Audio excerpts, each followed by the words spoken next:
Yo, what's up, everybody? What's up, everybody? It's your main man, Juggernaut of multi-platinum production team, Arkatech Beatz. Arkatech Beatz. Shout out to my partner, Mike Trauma D.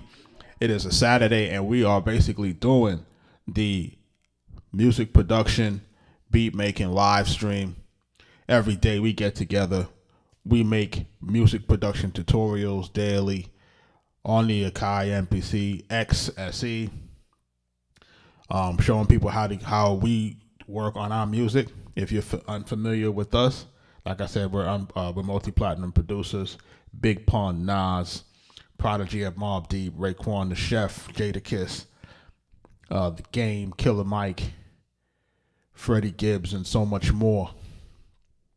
So for those who've never been here before, who've never seen me online before, welcome to that. Like I said, multi-platinum producers, we're doing the music production live tonight. We about to get started. So we're about to get started with this thing. And if you've never been here before, like I said, man, I'm your main man, Juggernaut of Arkatech Beatz. Let's go.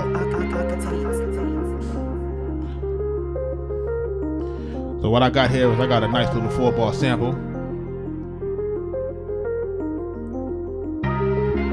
Right, I got a 4-bar sample here, man. Something that I picked up. I think it's kind of ill. Got a nice little vibe to it. So we're going to build from it, all right? Let's go. Let's go. We're going to add some hi-hats to this.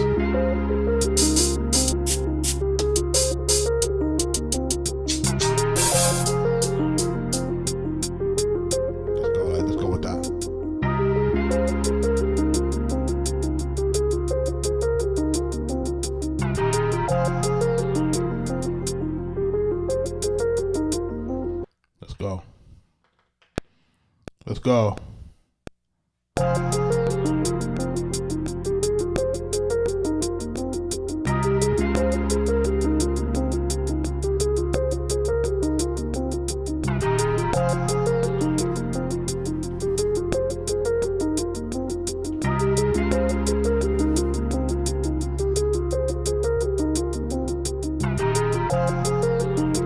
Shout out to everybody that's coming into the live.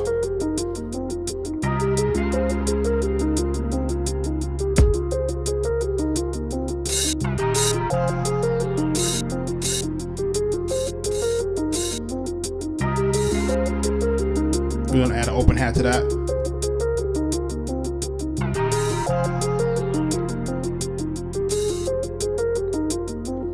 Let's add that in right now.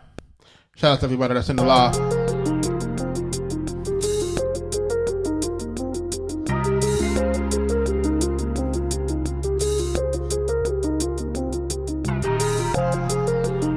Make sure that everybody's liking the live, man. Share the live, liking the live, and sharing the live. Shout out to all the new followers. Let's go. We just added an open hat to it, right? I'm gonna add one more hat to this.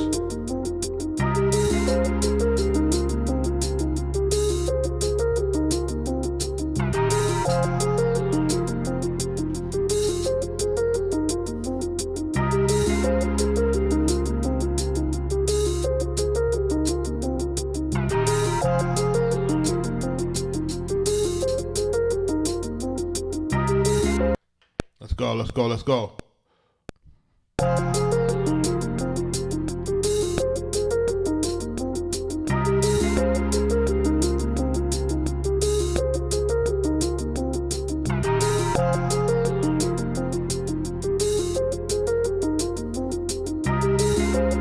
Now we're gonna add a snare on this, and we're gonna get ready to rock and roll.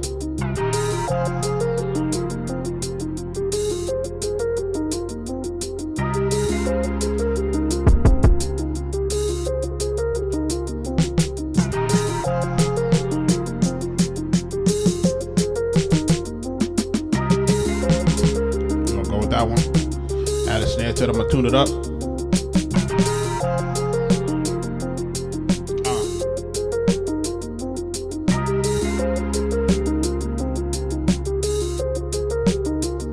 Let's go.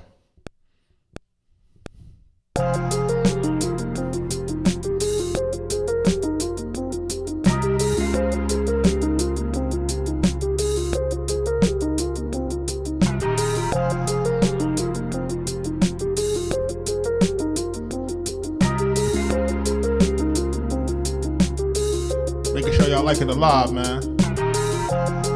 Shout out to everybody that's joining the live. Valencia, I see you.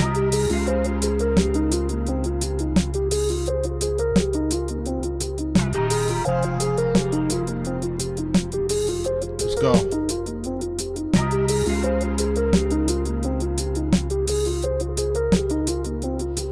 Listen, if it's your first time here, man, I'm Juggernaut of Arkatech Beatz, man.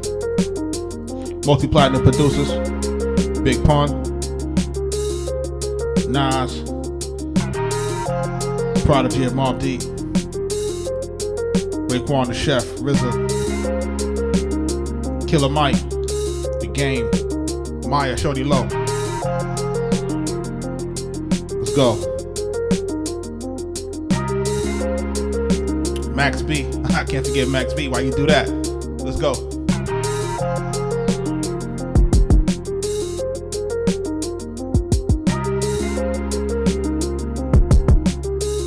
Let's go.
Danny, I see you. Make sure you're hitting the like button. Let's go.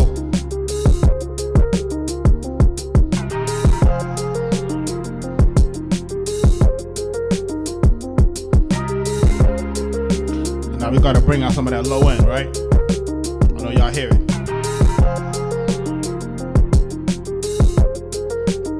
Valencia, sample free, royalty free. Come on, you know how we do it.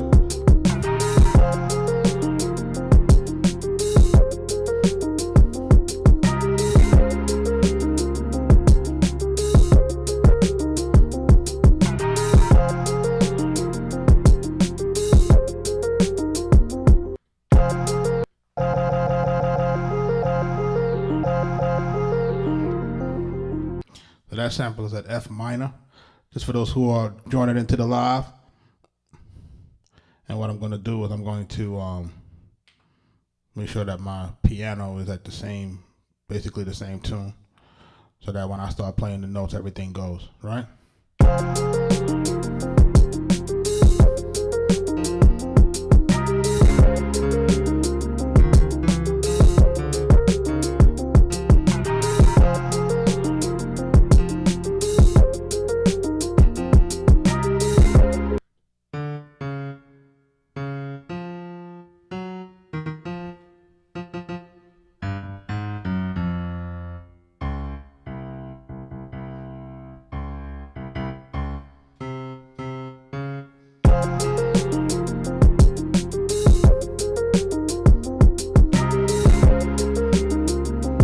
Now what we're going to do is we're going to bring the piano down an octave, right? Right? And we're going to use that to support what we already hear inside of the sample. And then we're going to start building on top of that, right? So let's watch what we do it.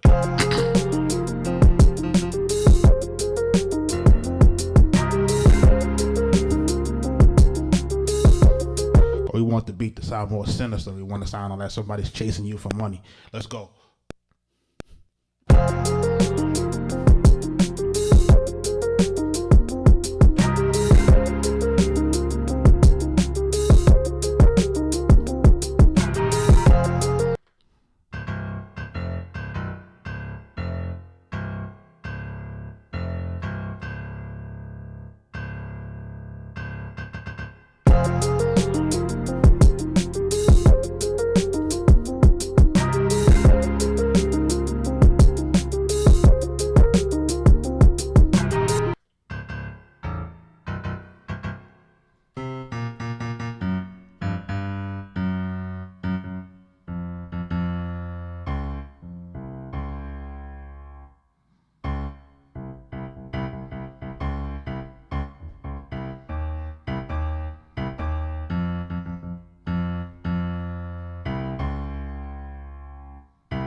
Let's do it over.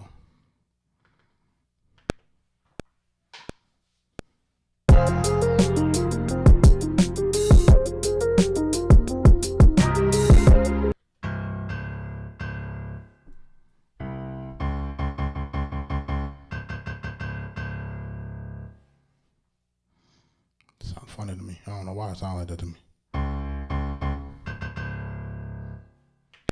Try it again.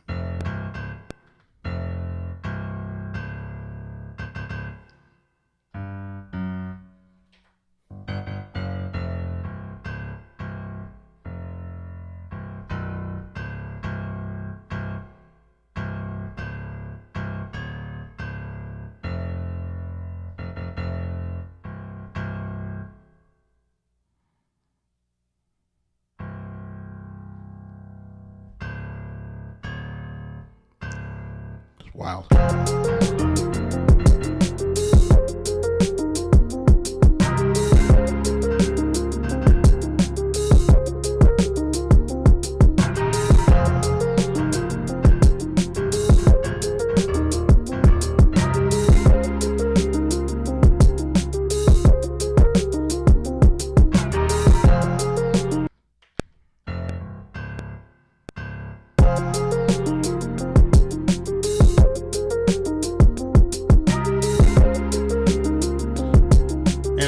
I'm from the Bronx.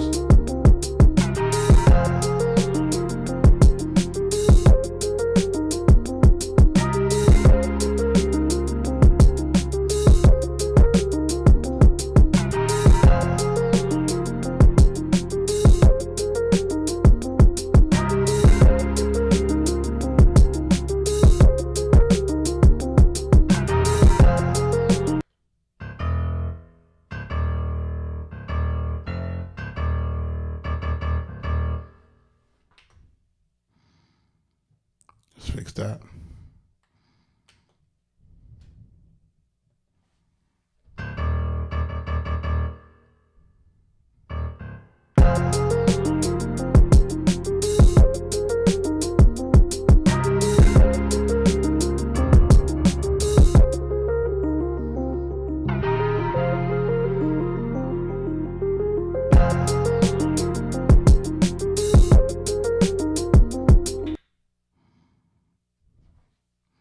Just cleaning it up a little bit. Shout out to everybody that's in the live.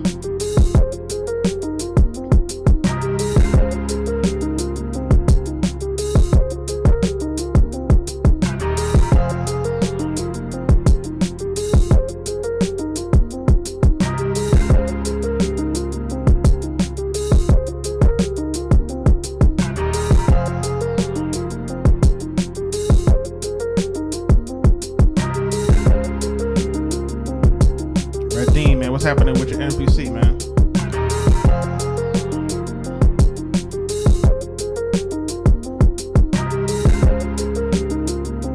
Yo, shout out to everybody that's in the live, man.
I don't know why.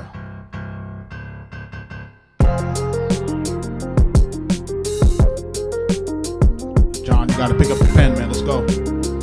Every night we get here at 9 o'clock or around 9ish. We try to get here on 9 o'clock, but and we do the lives. and I walk people through the process of making the beats, or at least our process of how we make our beats, right? And then also I open up the chat to ask any questions as it relates to the music business. Remember, we're 20-year veterans, not only as producers, but as A&Rs and music entrepreneurs. So let's go.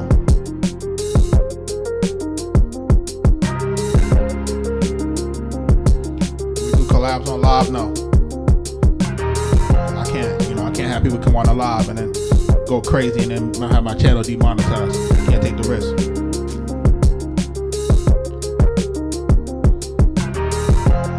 Right now we're streaming live on Twitch, Kick, YouTube, X, all at the same time, TikTok. Alright, so now we're gonna beef this piano up a little bit.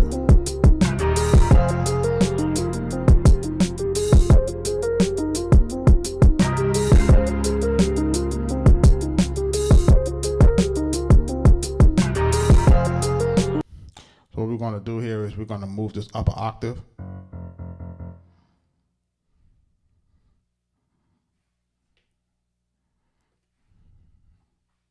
Going to transpose it up.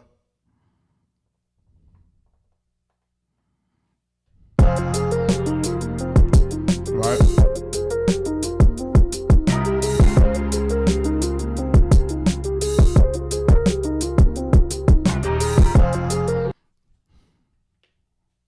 And then what we're going to do now is we're going to paste what I just copied. And what we did basically is we doubled the octave. So now we're going to make this piano note like much more grimy. Let's listen to it now. T Breeze said, "What's the biggest hit?" It depends on what you determine as a hit, but people really like our Max B record. Max B, Why You Do That? They really love that record. People also really love our Prodigy of Mobb Deep and Nas record named Self-Conscious. People also really like our record with Big Pun, Capital Punishment, and Leatherface. So, you know, it depends on what you're listening to and where you've been around to. I hope that answers your question. People really like our Jadakiss, Realest in the Game.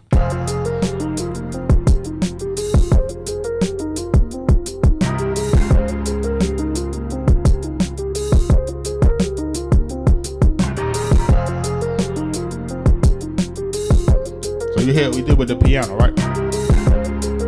What we did is we doubled it up to make it sound more sinister, right? So now we have an octave. You had it?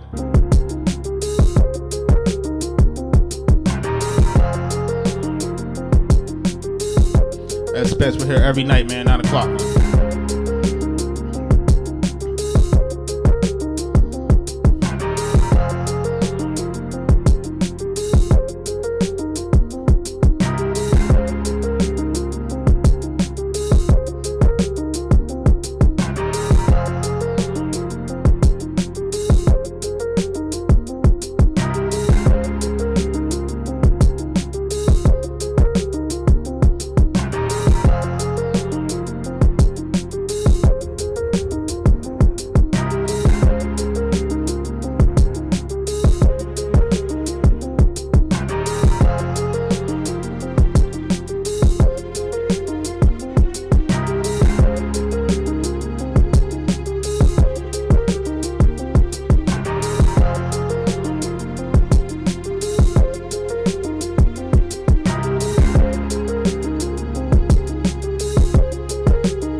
Add a string into it, tremolo string.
here for it. Let's go.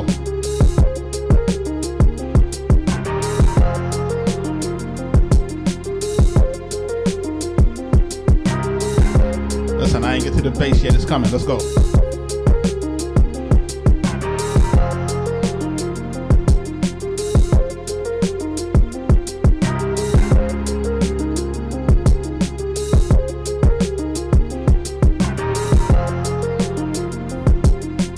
Shout out to everybody that's in the live. What I want to do is I want to add one more octave of strings, but I don't want it too high. So I'm going to do another track. I'm going to copy that. I'm going to copy what I played on the previous track, and then I'm going to bring the volume down.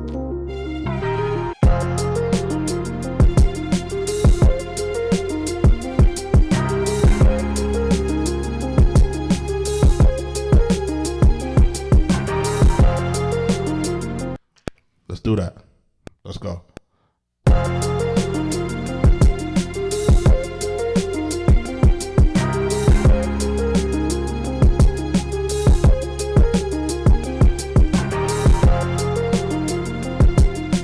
gonna bring the velocity down on this track.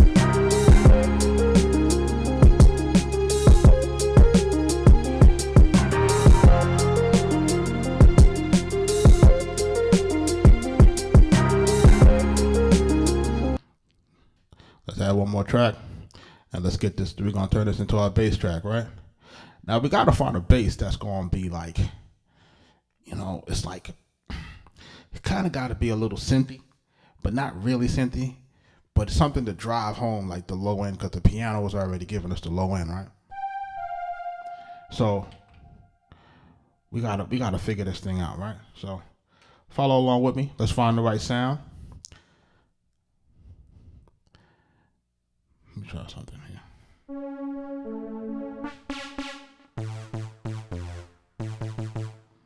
Hold on.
Husband Materials asking me if I have any ballads. You know, not recently. I got some R&B joints though, but like no like ballads, like you know, like slow ballads, like you know. Appreciate you, man. I got a record. It's not really a ballad though, but it's with Maya, and featuring Shorty Low. So it's called About My BI. Y'all can check that out.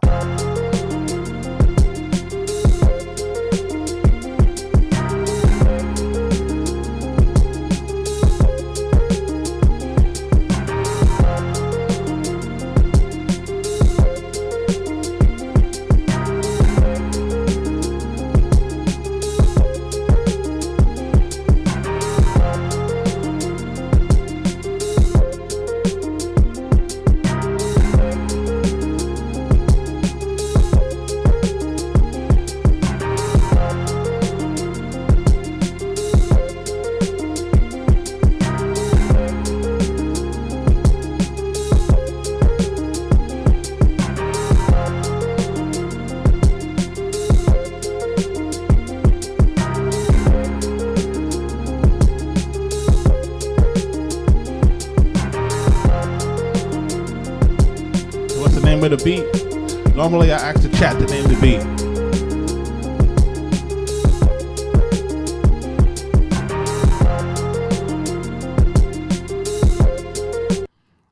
take a lazy approach right now.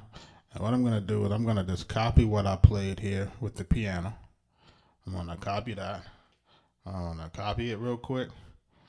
I'm going to go to my bass track. And I'm going to paste it there. So this is the same notes.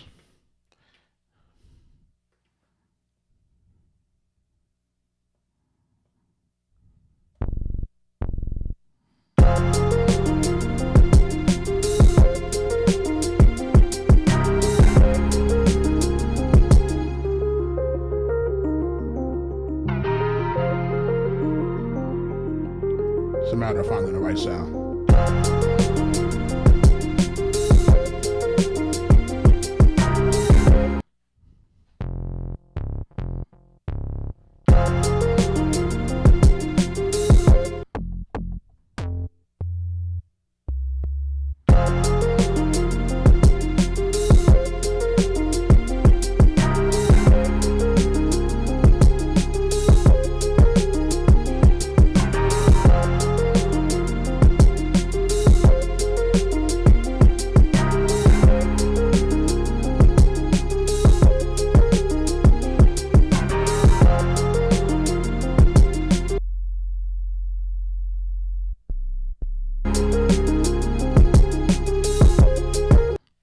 The octave is too low. We're going to move it up one.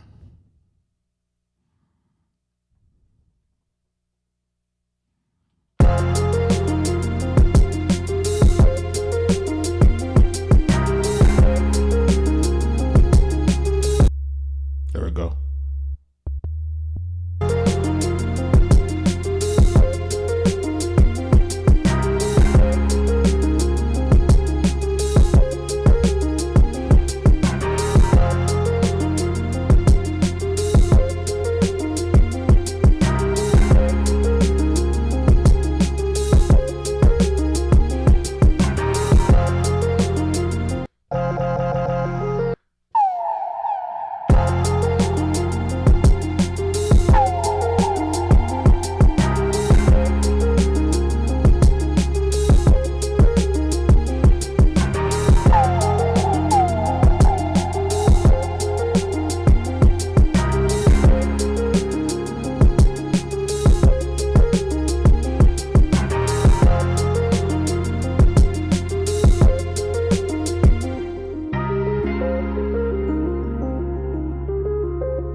I need to find one more sound to put in there. I think I want one more. I think a fall.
Shout out to everybody that's in the live.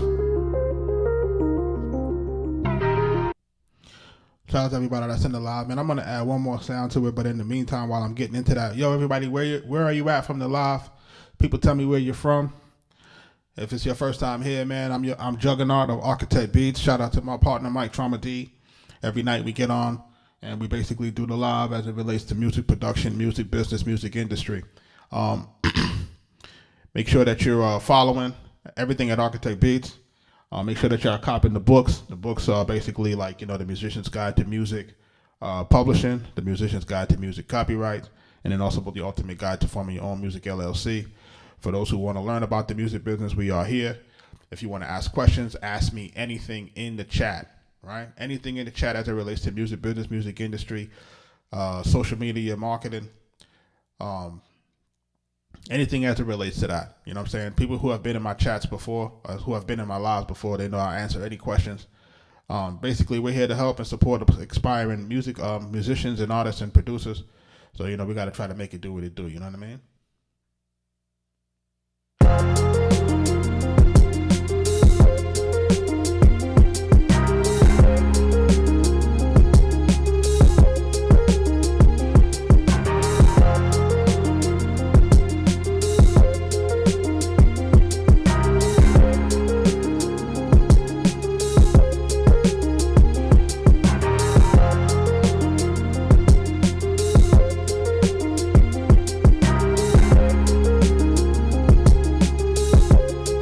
Bronx in the building. I see DC. I see ATL in the building. I see Charlotte in the building. Kansas City in the building. I see the Bronx in the building. I'm from the Bronx. Hawaii. Fort Worth, Texas. I see you. Utah in the building. I see you. Chicago. I see you.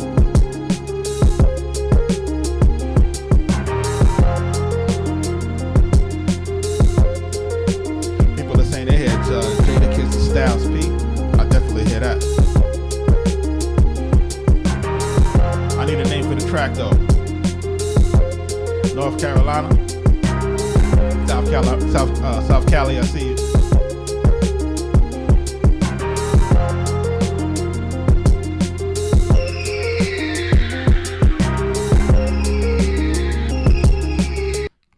Let's add this fall into it, right?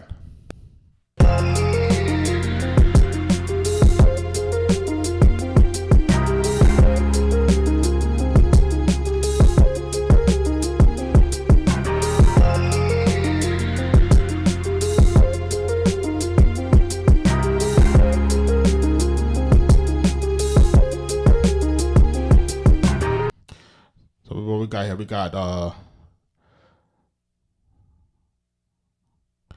these are the low strings. Shout out to everybody that watched me build this from scratch, man, who came into the live and caught me doing it from scratch. Like, we just be doing what we do, and we just showing people what we do, you know what I mean? So I'm just naming my tracks because, you want to be able to know what you're doing when you're muting your mute groups. Shreveport, Louisiana, man. People's asking me what's those records on the wall. Those are my platinum awards, man. Big Pun, Nas. I got Big Pun records. I got Nas records. I got plaque behind me. That's from The Game, the documentary.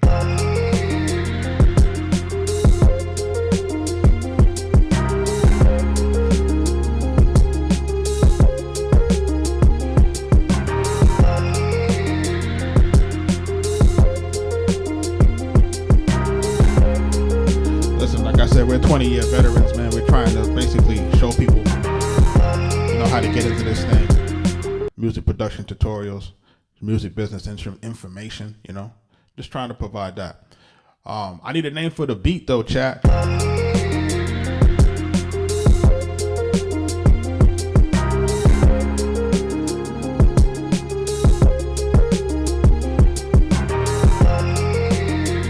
I never got a chance to work with DMX, man.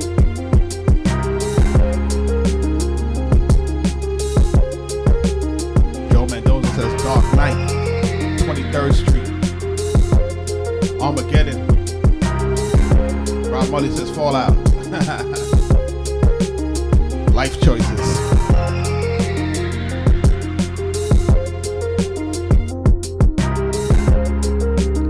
Dear Father.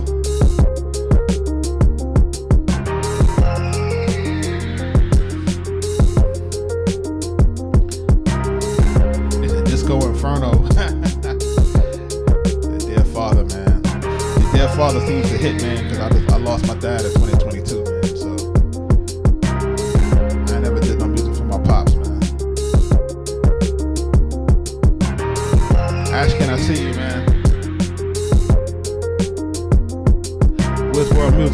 you, man. William, the producer, I see you, man. Iliam, I see you. E. Santana, I see you, man. I appreciate all y'all.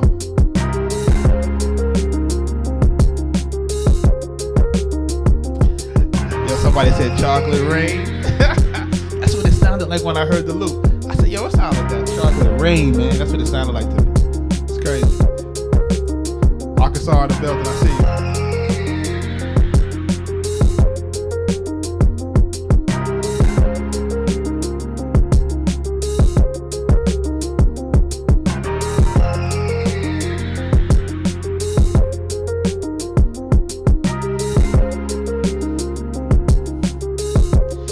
Y'all see what we did to this, right?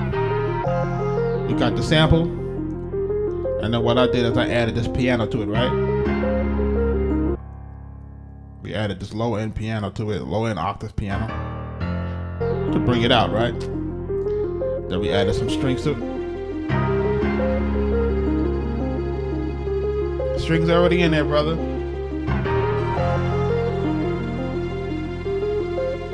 Charles, I did Capital Punishment and Leatherface with Big Pun. Me and my partner Mike Tramadee.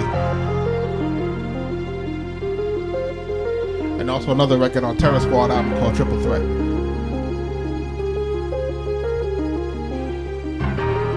And then I added bass into it, right?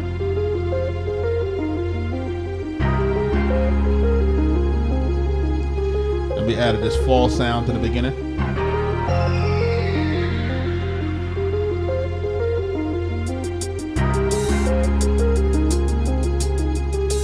Ready?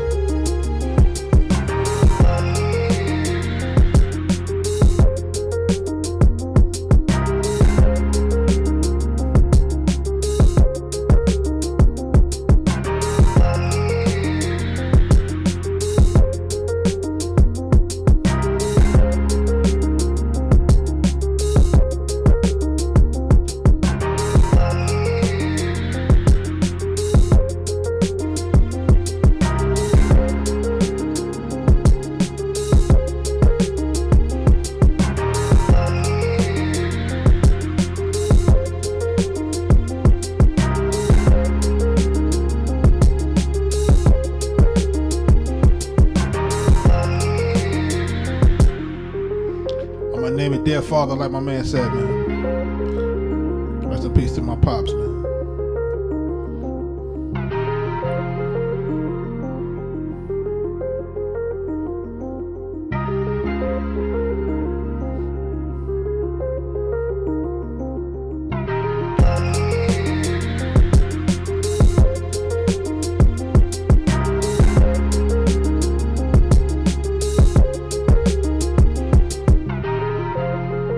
So people who normally come into the live, I normally do maybe 1 to 3 beats in the night, right? So I have some other samples that are in my that I've loaded into here, and it depends on, you know, the vibe of what we're gonna keep doing, how we keep moving it.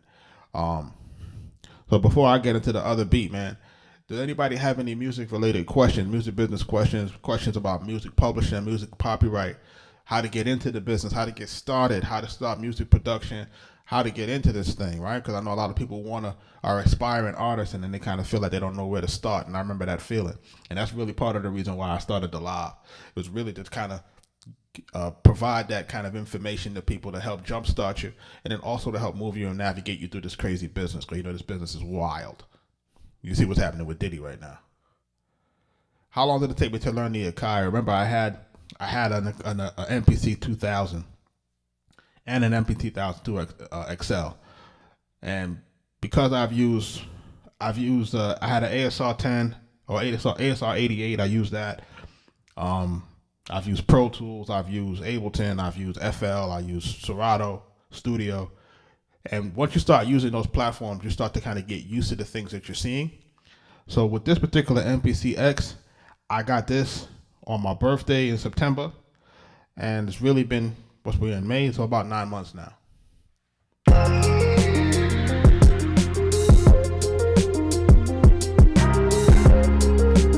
It says, how do you control your masters by not selling your music? That's the best way to control your masters, is not to sell your masters. Typically, what happens with a producer is when you do a deal with with another artist. Say, for example, I'm doing a deal with Jadakiss.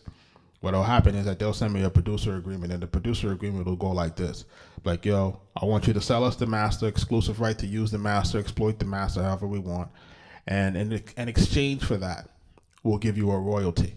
Right? So you lose ownership, but you get a royalty. So the way for you to control your masters is to make sure that you're not selling ownership, right? So, but once you do that, it's turned into a work for hire, and you no longer retain the ownership of your master. You've traded in the ownership of your master for a royalty, and that's how the situation normally works.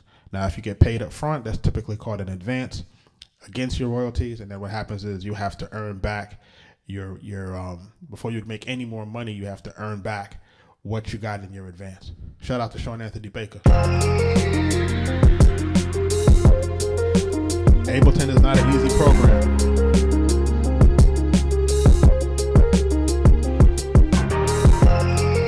And depending on label, it depends on what your goals are, right? A label is going to be instrumental in trying to get you out to a larger audience. Independent is if you've already decided that you want to make a living from your art and you want to have the control. So it depends on what your goals are. I said, I wonder if it makes it necessary to stack 808s or kicks to make it harder. It depends on the beat, right? Sometimes if you're doing trap music, you would normally put the 808s on some of the kick drums if you chose a certain type of kick. It just kind of depends on what you're doing.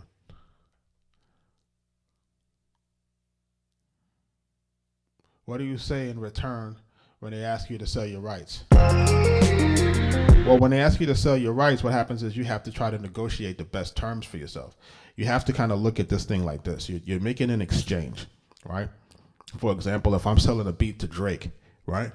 A beat with Drake can generate a lot of residual income, and it could also generate a lot of other opportunities.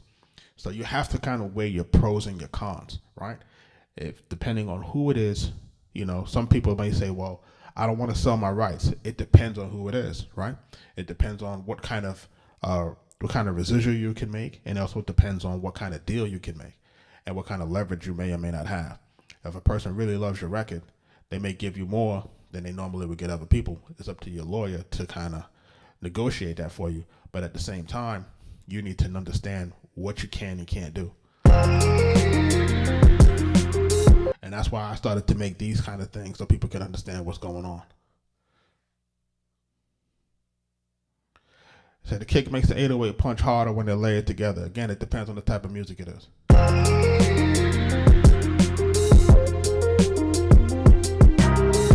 Markel, you can do that, but it's not necessary.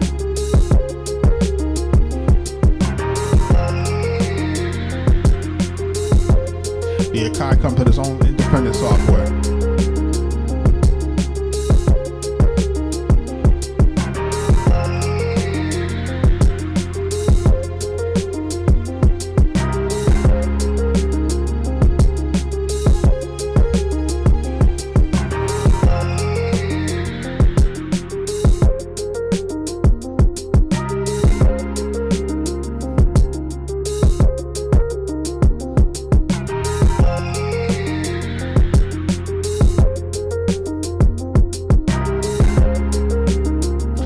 Everybody that's liking the live.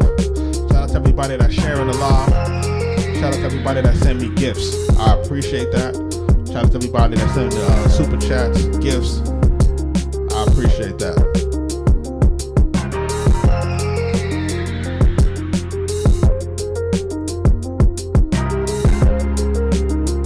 Yeah, Ableton, you can do full production, but Ableton is not an easy program to learn.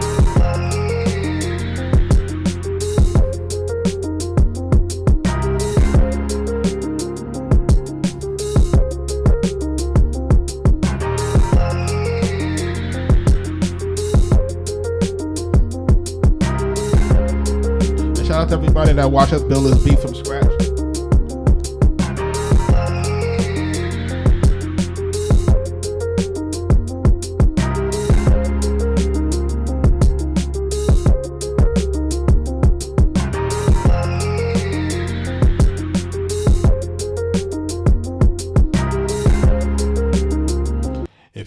somebody was asking, if you were to use your friends for samples, what paperwork do you need?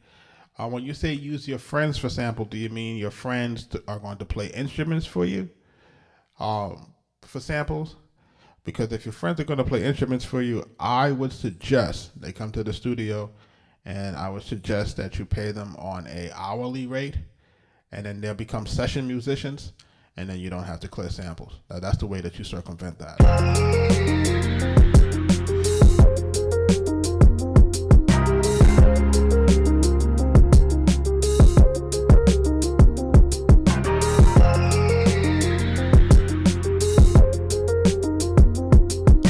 If you're going to use Ableton, and then you don't need to use Ableton to drop it into Fruity Loops and Logic. They do all the same thing. They're all DLWs. Ableton, you can use independent of all of those. Ableton, Logic, FL Studio, you can use all of that. Rest in peace, Big Pun, man. Big Pun changed my life, man. That was our first record, man, and it went platinum, man. Sold 3 million records, man. It changed my life, man. Took me out the hood, man.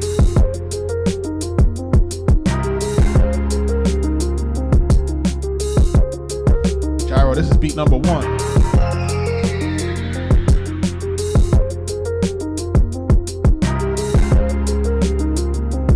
Cat, this is also part of this. This is also part of this live series.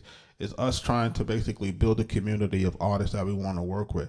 I think what happens is this: is that the reason why music has become as stagnant as it become is because people like ourselves, who are legacy producers in this game, we're not doing enough to cultivate new talent. You know what I mean? So a lot of that is what I'm really trying to accomplish with this. Is one, we want to basically show people how to produce. You know, that's the first thing. We want to show people that it's not as hard as you think it is. We want people to get started. 2, we want people to learn the music business. I can't stress that more. I need people to learn the music business. There's too much exploitation going on. People are getting robbed left and right. And we're doing our best to educate people so that you're not getting robbed, and really show people that you can really make money in the music business if you're really dedicated to your craft. And then the third thing really is for us to create a medium in which we can work with new artists and independent artists. But what we do is we set things up on our website so that you can come and you can see limited licensing. We offer some beats which are limited licensing, and we only do that because we want to make sure that people are investing in themselves and making sure that they're serious about what they're doing.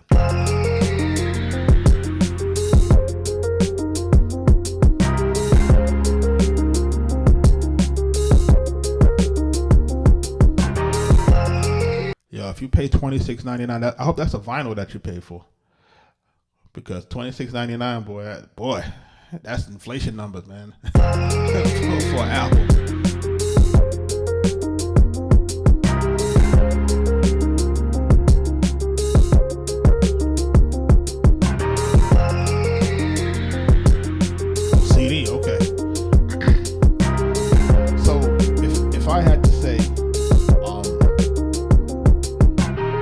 People are asking what's a good program to start for beginners. If you want to go software wise, I would probably suggest FL Studio, right? Yeah, software based, I would probably suggest FL Studio. I think it's the easiest one to learn. I think it's easy to learn because I actually put that on the computer for my kids, and my kids are 8 and 10 years old. So my kids use FL Studio. So that's how I feel like it's the easiest. It's a powerful program. Don't get me wrong when I say that it's easy. It's an easy program to learn, but it's also very powerful. You can do anything in FL Studio. There's quite a few beats that I did in FL. There's quite a few. I got quite a few joints that I did in FL. I worked in FL exclusively maybe for about 10 years.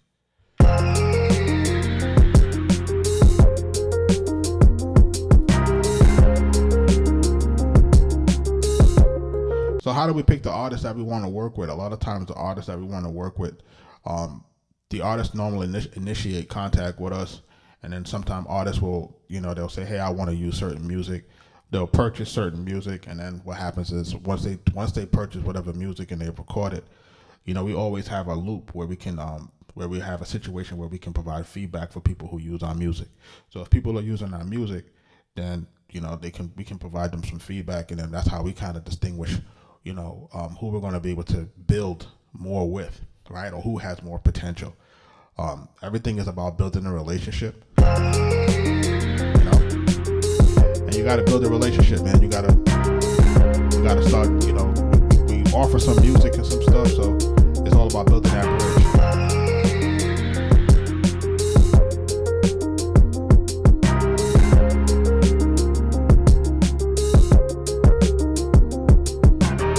Rob Molly, I appreciate that.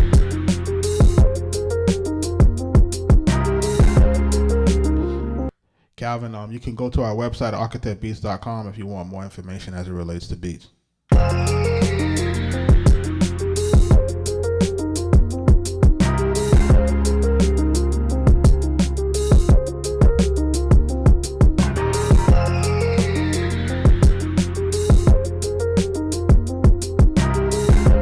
And we normally do, depending on, again, if you're doing our music, then we're not really so crazy. We're not so. It's the feedback situation is that we kind of leave that open. For those who are trying to submit music outside of ours that we work with, then we have a feedback mechanism that we used to have. I'm going to reopen it back up because it was getting flooded. People was flooding us with music reviews, and we don't really want to spend all our days doing music reviews like that. But we try to give the feedback as best we can when we need to do that. Any good free bass applications? Does anybody know any free applications that are free? Because I know FL is free. You just can't save your music. Rob Molly, I appreciate you.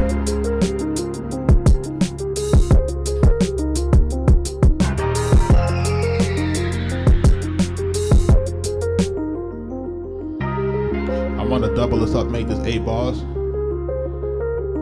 And this is going to be Dear Father. So now what we're going to do, we're going to go into one more beat.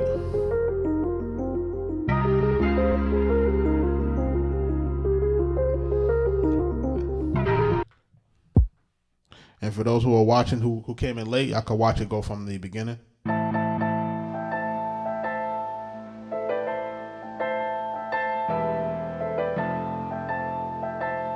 Yeah.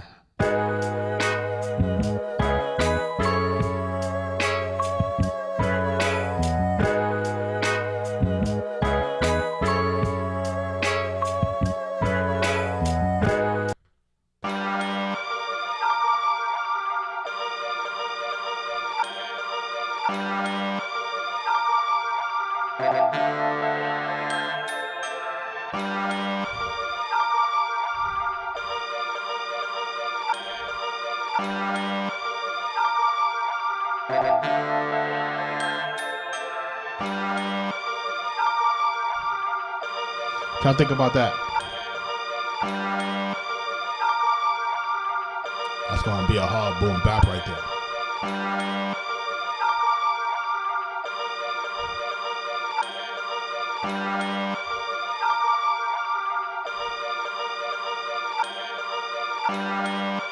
Yeah, we're gonna do that one.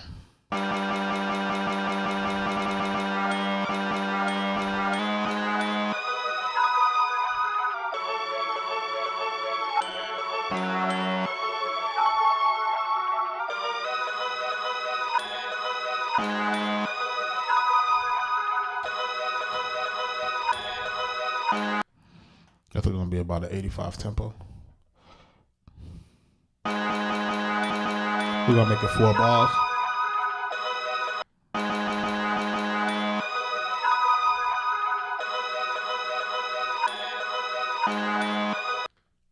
Y'all ready? Let's go.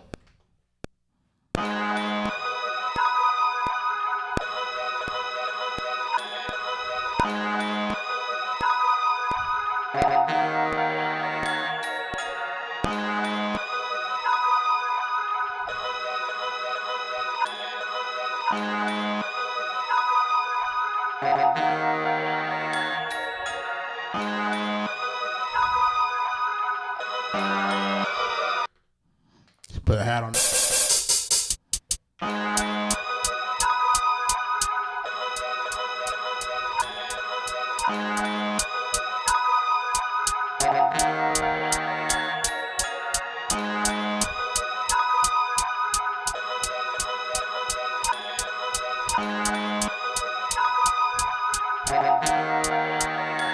Shout out to New World Media. Let's go.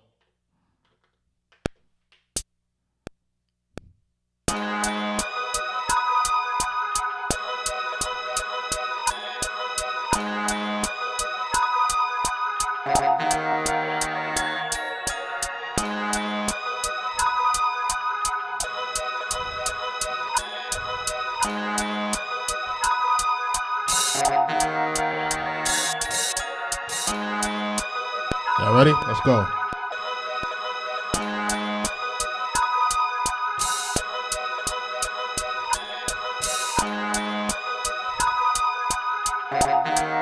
Man, I just fell asleep at the wheel. Hold on a second. Let's go. Just zoned out.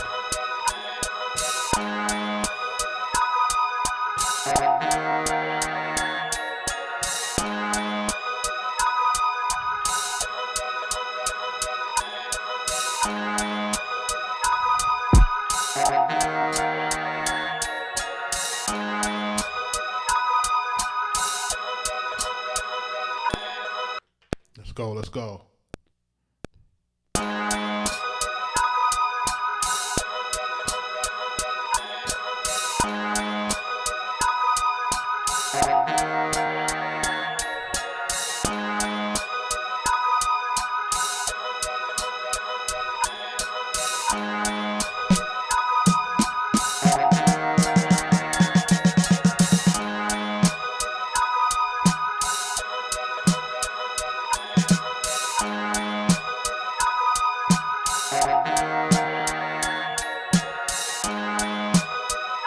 Let's go.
Let's add that in a little.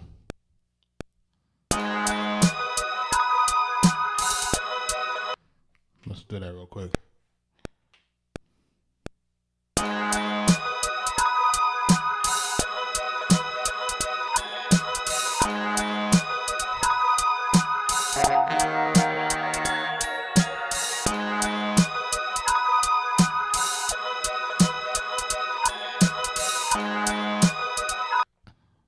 Hold on right there. Something came off a little bit.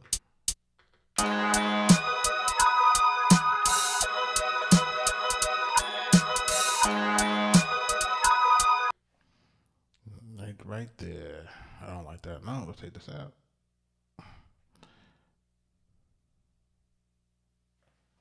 Gonna delete that real quick.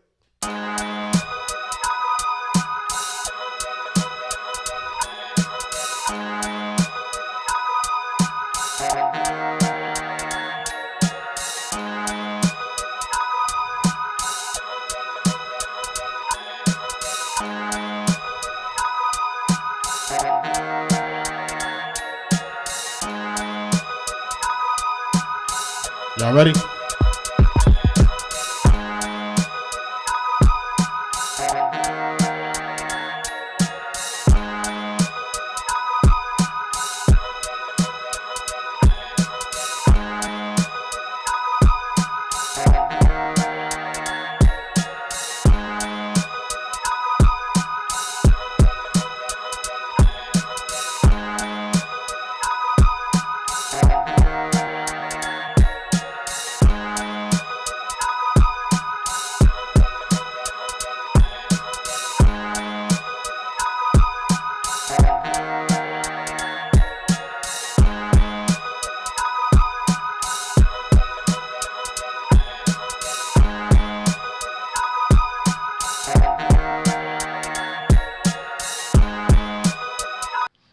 about to do that.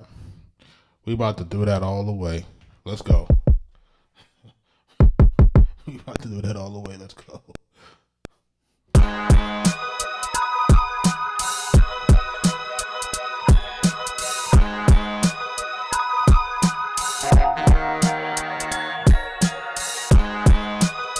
Y'all ready?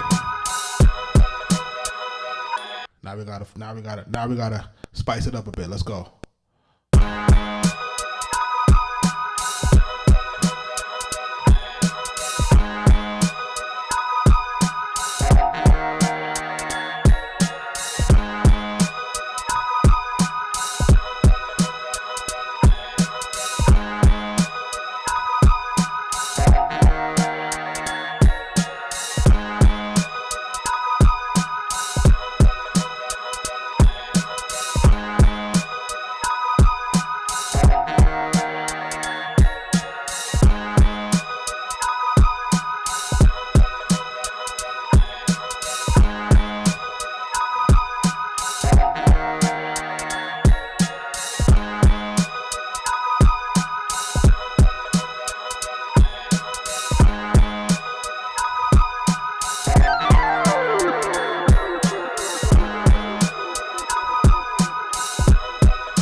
What was that?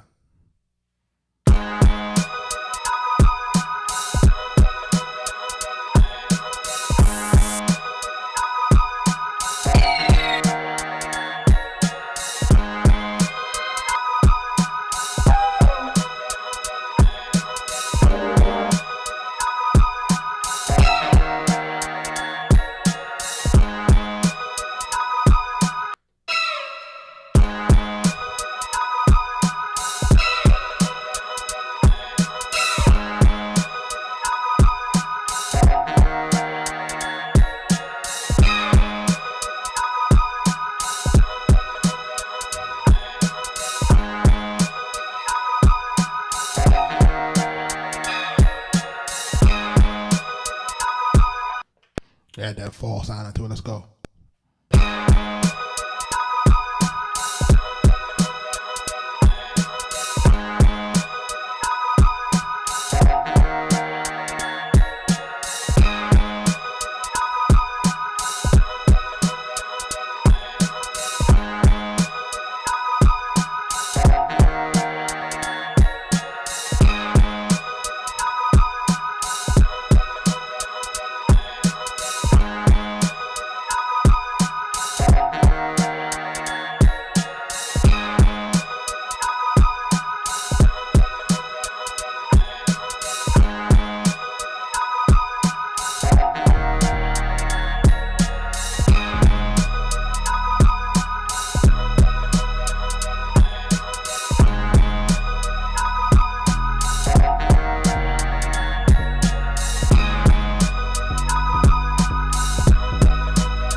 Let's lay the 808 down.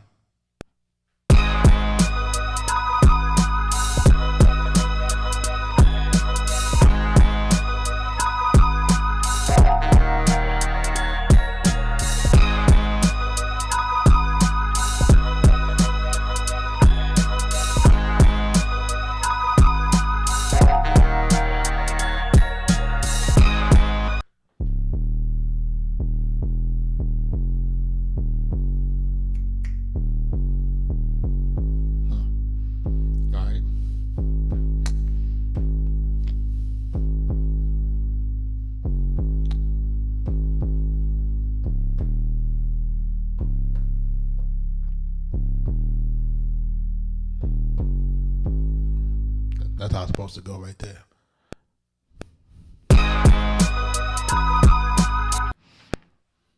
Hope y'all got your speakers plugged in.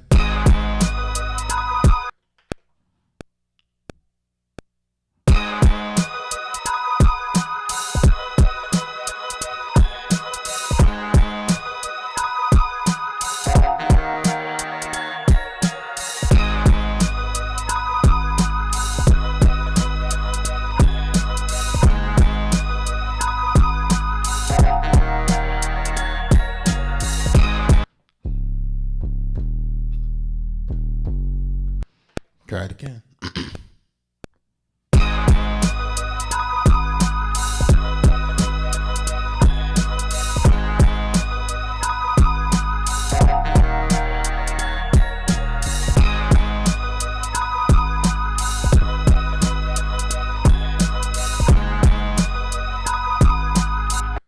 What just happened?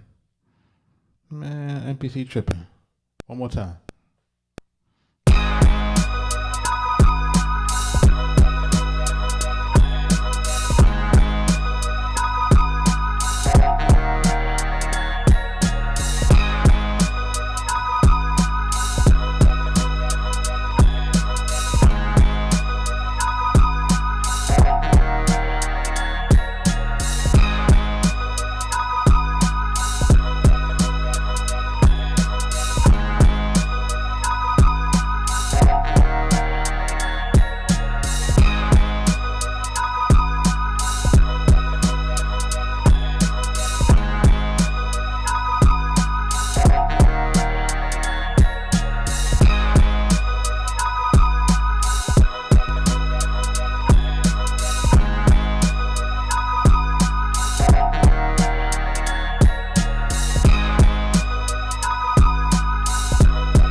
Shout out to everybody that's in the live.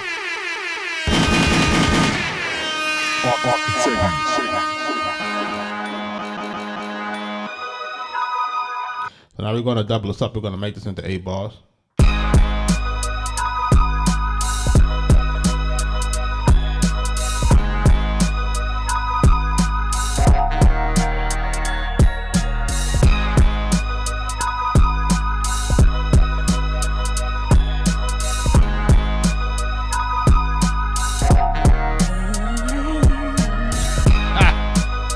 Gotcha.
Chad, I need a name for this beat. I need a name for this beat, Chad. And for those who came in late, I got the first beat. I'm going to play the first beat back.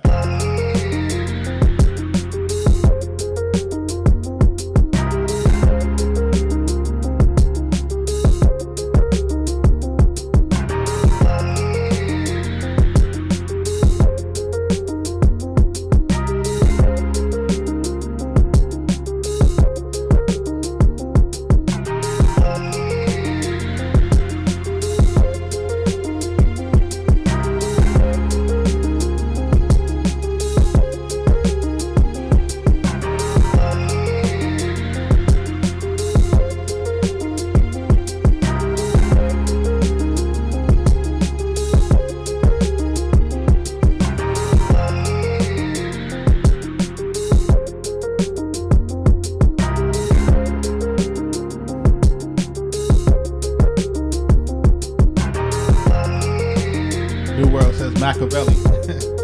Ain't way or no way.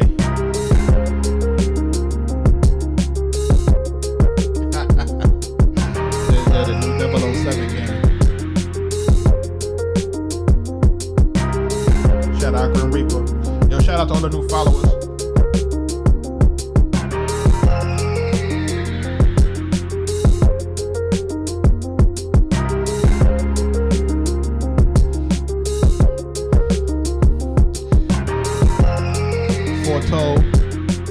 I got new people in the chat, man. Tell me where y'all from.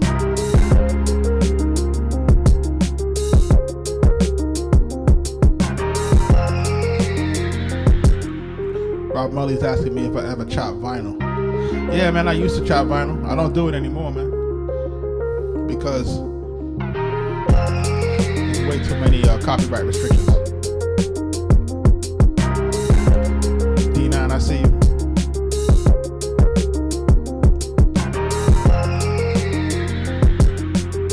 William the producer, I see you.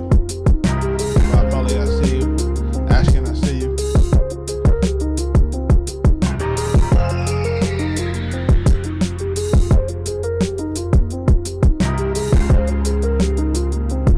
Down from upstate New York. I'm from the Bronx, man. Let's go. Cass from the Bay.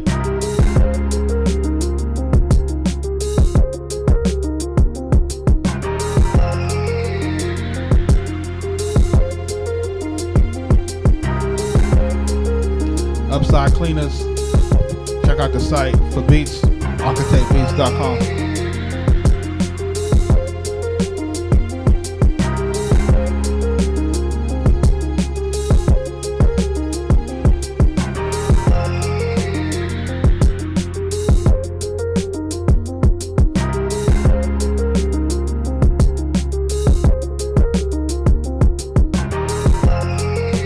Shout out to all the new followers. Shout out to everybody that is sharing the live. Shout out to everybody that's liking the live. Shout out to everybody that's sending gifts. I appreciate it.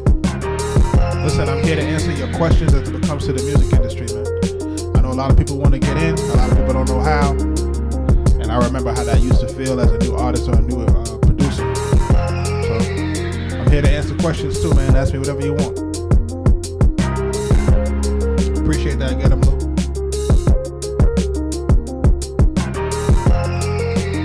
Yeah, William, we only want to deal with loops that don't have that are royalty free.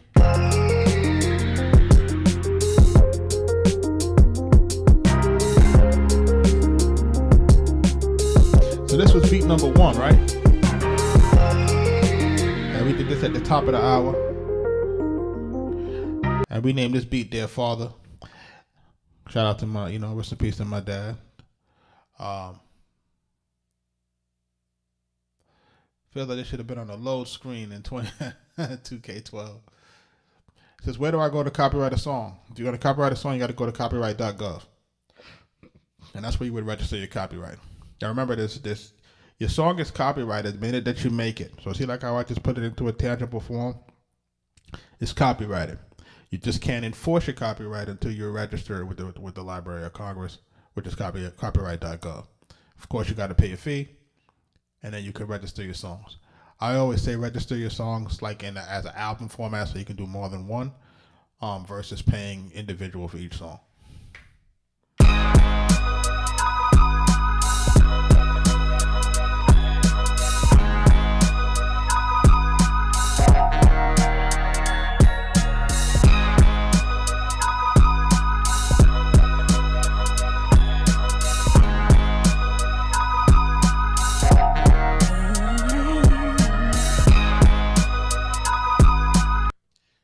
Neo's asking me Prodigy or Alchemist.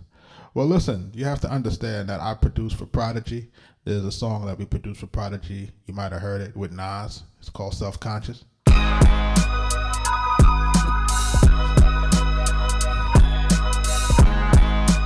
Rest in peace, Prodigy, man.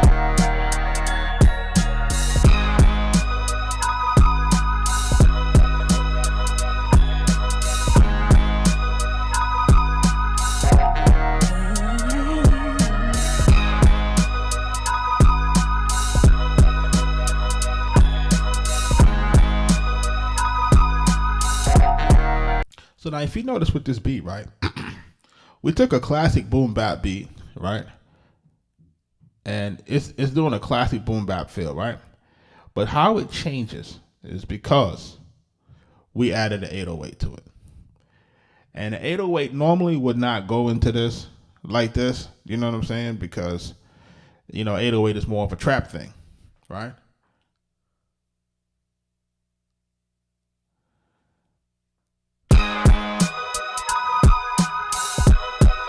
But in this case, it works hella good, right? So this is how we take two styles of music and we fuse them together, right? We take a style of 808, we take a style of regular boom bap, and now when we put that together, it's kind of like an amalgamation of something that might be a little bit different. It reminds you of old school, and the 808 reminds you of something that you want to hear now, right?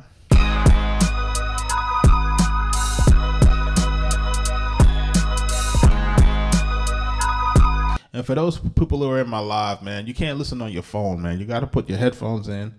You got to make sure that you got a Bluetooth speaker. Or you got to take your phone into your car, man. You got to listen to my joints that way. If you don't listen to my joints like that, it ain't going to work. I'm not in Arkansas, man. I'm in Atlanta. But up in the Bronx, man. Bronx, New York.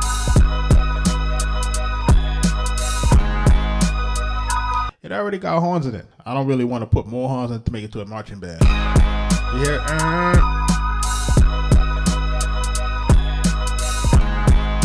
Already there. I need to add more horns to it. I never been to Missouri. Money earning Mount Vernon. I used to live in Mount Vernon too. I used to live in Fleetwood. Yeah, I'm a fan of Dipset, man. Shout out to Austinus. We have a really dope interview with Austinus for our podcast from Dipset. He's actually from our hood in the Bronx. You might want to go check that out on our YouTube channel.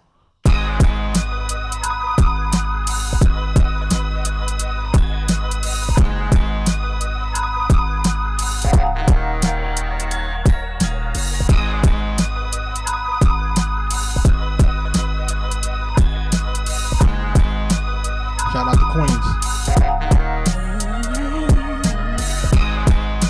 Any beat inquiries, you can go to arkatechbeatz.com, man.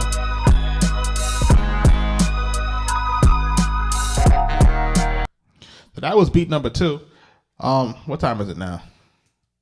It's 11:15. You think we got time for one more? But I need a name for this beat. Y'all gotta give me a name for this beat. So chat, give me a name for the beat.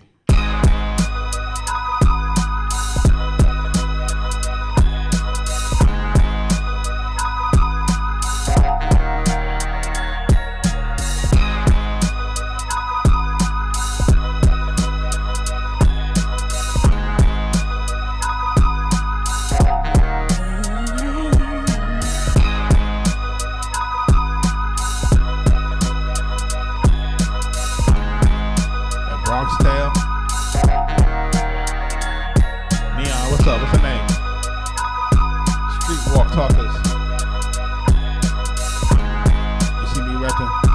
Risky business.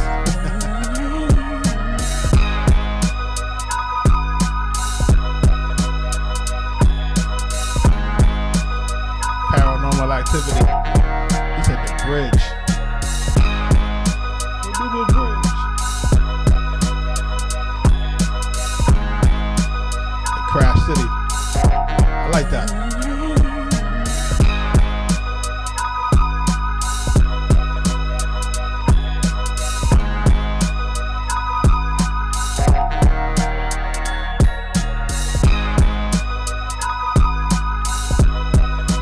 Slow your roll.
I'm gonna name it Crash City, man. Shout out to Neon on that one.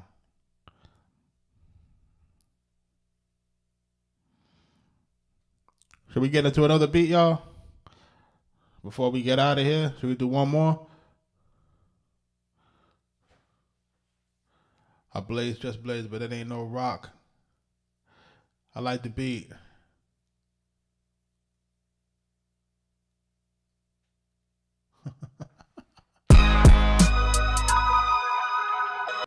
Encore, right?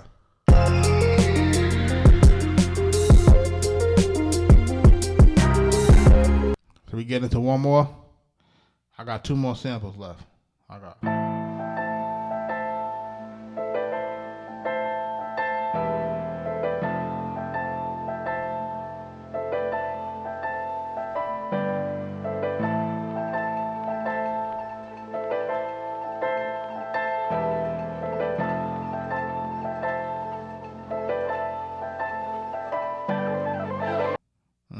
That's interesting. What's the YouTube? What's the YouTube to MP3 link? See, man, the stuff like that, man.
Let's go.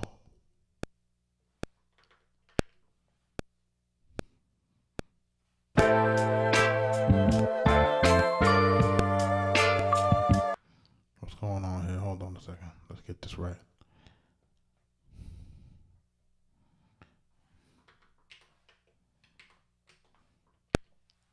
Let's go.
Shout out to everybody that's in the live.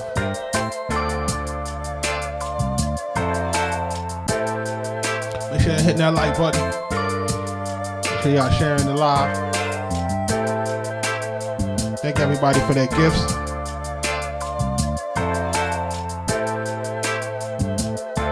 Yo, Neon Sushi, man, I appreciate you.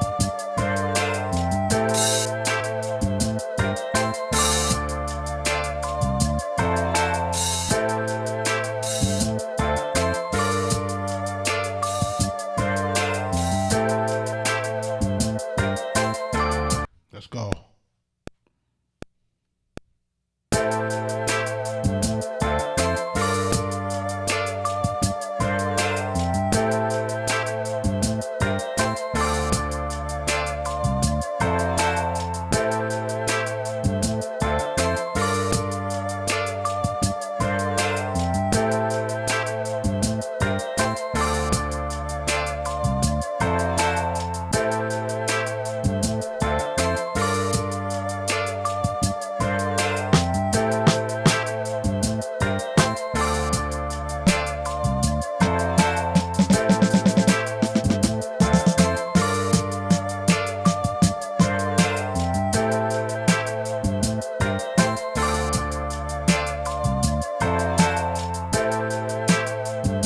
Thanks everybody sharing the live, man, hitting the like button. I appreciate y'all.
Let's go.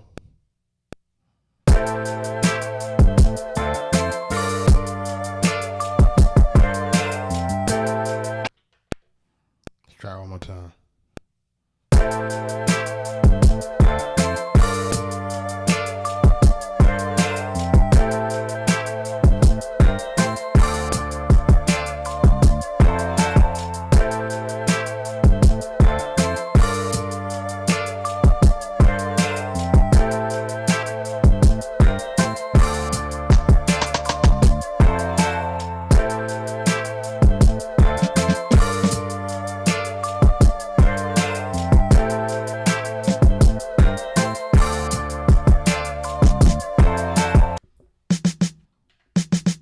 Need to turn this up, and then we need to make it a little louder. And I think that's what people are asking for. They want it a little louder.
Chad, I need a name for the beat.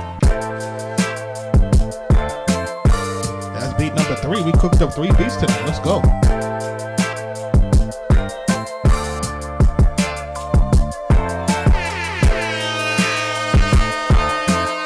Arkatech Beatz.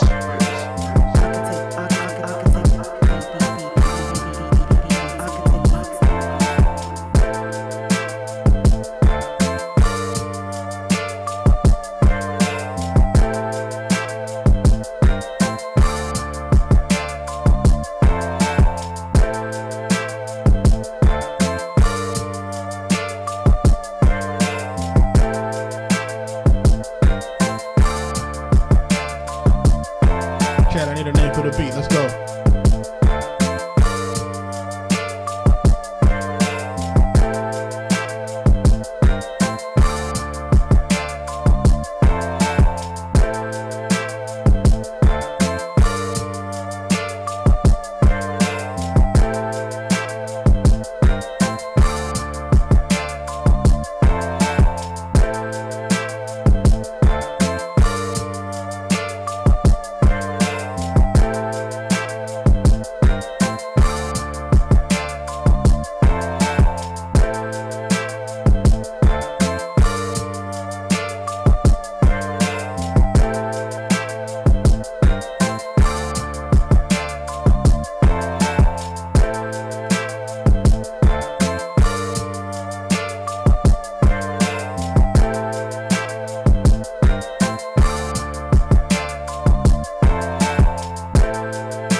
So we did 3 beats tonight. So thanks for everybody that was in the live tonight. Man, we cooked up 3 joints live, and I'm hoping that I'm showing people that it's not hard to really, cook it up. You just have to kind of, know what you're looking for. Tune your ears, kind of see the process, see behind the curtain. Yeah, man, as long as you're cooking up, man, I want people to just keep working. Keep cooking it up, you know what I mean? So listen. I also want to make sure that I'm answering anybody's questions. If anybody who's already bought these books and may have questions as to what they may not understand, like I'm here to answer those questions for you. You know what I mean? So I want to make sure that people can understand what the story is. But I need a name for the last beat. So. This beat is called Dear Father.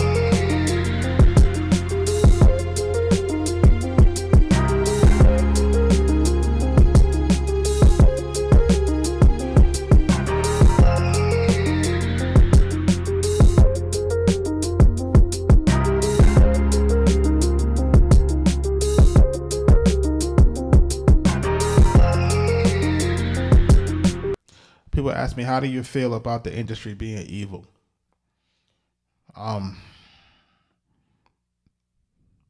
Listen, if I'm being 100% honest with it, that's a lot of the reason why you might just now get to see me and my cousin, who's my partner, my production partner, Mike Trauma D. Like now you're seeing us like be in videos and doing streams and stuff because I was a part of the music industry that I didn't really want to be a part of. So it was like, because if you really think about how the music industry is constructed, like the music industry is conducted to really exploit you and your excesses, right? So the things that you are, excessive drinking or excessive womanizing or excessive drug use, it's all about excess when dealing with the music industry. And the music industry thrives on those people who are who crave attention, who crave validation. So when you have all of those things happening, and you have stuff that's happening in the music industry that make people feel like it's evil, what I would suggest in this thing is this, man. You got to find people that are like-minded, and then you got to find people that are rooted and grounded, and then you kind of stick to that. That other stuff won't really affect you as long as you stay true to yourself. You know what I mean? But a lot of times people get a little bit of money. And don't get me wrong, when you first start getting your first set of money, it starts to change your perspectives, and then you start to be open into places that you've never been in before. So, if you don't have someone to help you navigate it, and that's the thing. So a lot of these people are using people who they thought were supposed to help them navigate through the music business, but end up using them.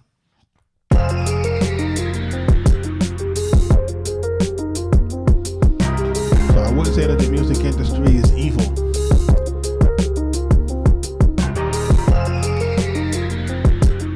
I wouldn't tell you to drop out, man. I would tell you that now is the best time to get into the business, because remember, you have control of yourself. You do not have to be relegated to the gatekeepers anymore, right? You can do things yourself. If you're a person that has, for example, if you have a steady job or a decent paying job and a decent amount of, good credit score and stuff, you can fund your own career. Like literally, you can fund your own career, man. So if you know what you're doing, if your music is good, if you're consistent about being on socials and making content, like you can really get in this thing and do your thing. But it's a matter of being consistent, and it's a matter of people really, depends on really what you want.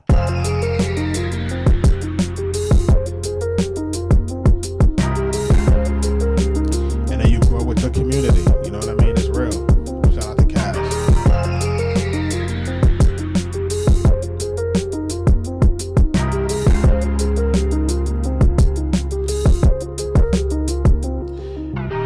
And this streaming thing is really a blessing in disguise. I think people are not realizing that the new set of artists will be streamers, in my opinion, because this is probably the fastest way to truly build community. And community, if you guys follow Gary Vaynerchuk or Gary V, he talks about this extensively. He's been talking about this move for the last 10 years. Is you have to build community. You have to be out here talking with people. You have to be out here providing value and information. Like you have to, people want to learn. People want to know your process. People want to get a peek behind the curtain.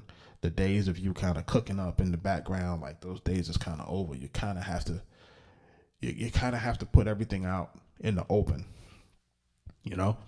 and you have to find a way to be comfortable when you're uncomfortable. Because if you would have asked me to do this 10 years ago, I'd have been like, man, get out of here with this. I would never have told you that I could sit here and talk to people that I don't know. Like, it wasn't something that I would think that I would be able to do. Not because I was shy or anything like that. It just wasn't really my personality, But you have to get out of your comfort zone, and you have to find a way to be consistent and do this thing as much as you can, you know what I mean? And that's the whole point of this series now. We've been live now for maybe 30 days. We've been doing it now for 30 days as far as the live stream. So I've been cooking up every single night in real time. Some people will be in the comments like, yo, that joint is trash. You know what I'm saying?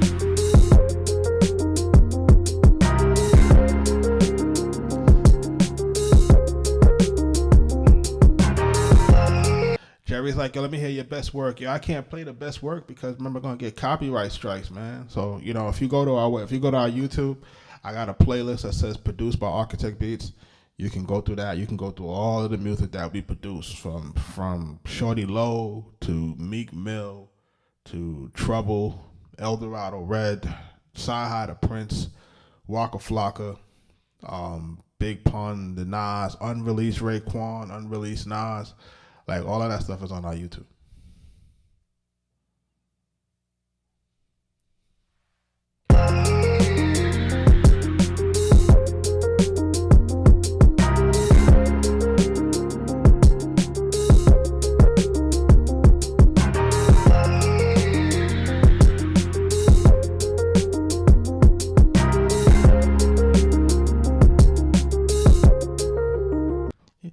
The reason why it's top secret from the vault is because it can't clear.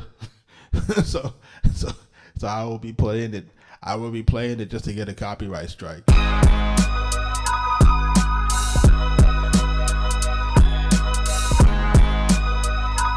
This beat is named Crash City.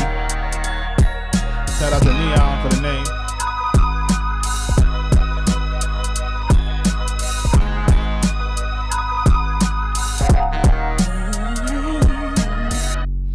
Yeah, that goes crazy.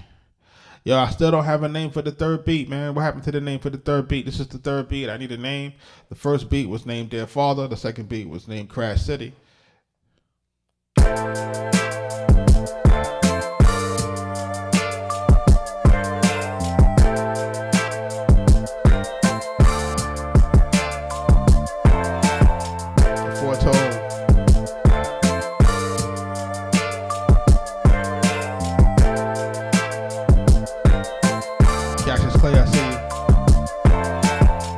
Top Dreams. I like that, man.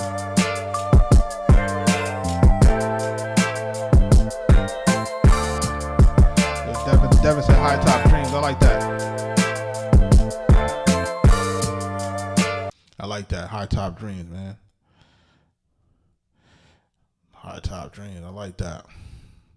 See what happens, man, when you talk to the chat. The chat be coming up with the fire, boy, I tell you.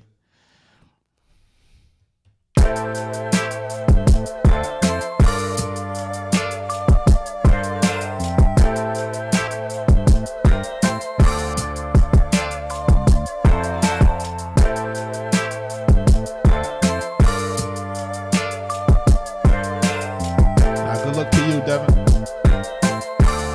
And the chat knows.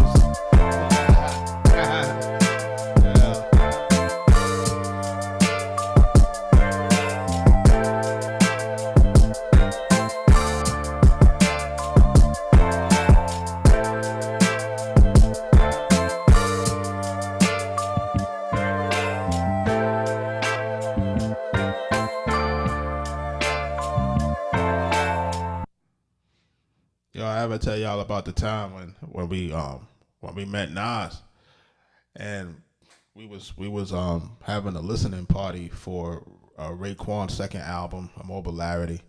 We produced a big heavy chunk of that album on Raekwon's second album. Shout out to Raekwon and Power, Wu-Tang. And we were listening to this album in the Hit Factory. And everybody came through for that listening party in the Hit Factory in New York. For people who know about the old Hit Factory studio, y'all know. You know, that used to be the place where everybody used to go. Mariah Carey and Boyz II Men and all type of stuff. You know what I mean?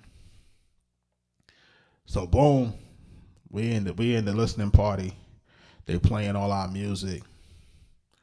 Who's in the building? RZA's in the building. Old Dirty, rest in peace to him. He's in the building. Trackmaster's in the building. And Nas and the Bravehearts come in. And I'm tapping my cousin like, yo, Mike, Nas is here, bro. Nas is here, right? So they start playing the album. Everybody going crazy. They love the album. You know, the label president takes me and my cousin into the bathroom and say, yo, I'm going to give y'all production deal. Just tell me how much y'all want. He was like, bet. He gave us that production deal in the bathroom of the Hit Factory that night. And then I tapped Mike and I'm like, yo, I need you to go talk to Nas, man. Go get Nas' number. Because, again, I wasn't really on that type of time. If I had to change anything from back in the days, I would basically improve my networking skills. I wasn't the networker. Mike was the networker. I was the guy that dealt with the lawyers and the accountants because that was really just my thing in dealing with that. But Mike did all of the politicking with everybody. So he gets Nas' number. He says he's going to reach out to him next day. Right? So boom. We reach out to him the next day. We're like, yo, we want to get you this music. He's like, yo, I'm downtown Manhattan. We jump in the car. We put a beat CD together with like 20 beats. We jump down. We drive to the city. He's in like an Escalade or something like that. You know what I mean? Or Yukon, one of them trucks, whatever. We give him the CD. We leave. Like, yo, just reach out to us. About 10 minutes later, he call us. He's like, yo, I need these 4 tracks. I need these 4 tracks. So the next day we laid them tracks down, man, and that's how we wound up working with Nas.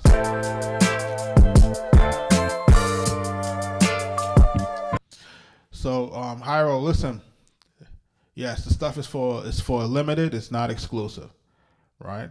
And that's why we only do limited licensing, because we want to only limit the amount of people that may have the same record, right? So it's only limited. It's not exclusive.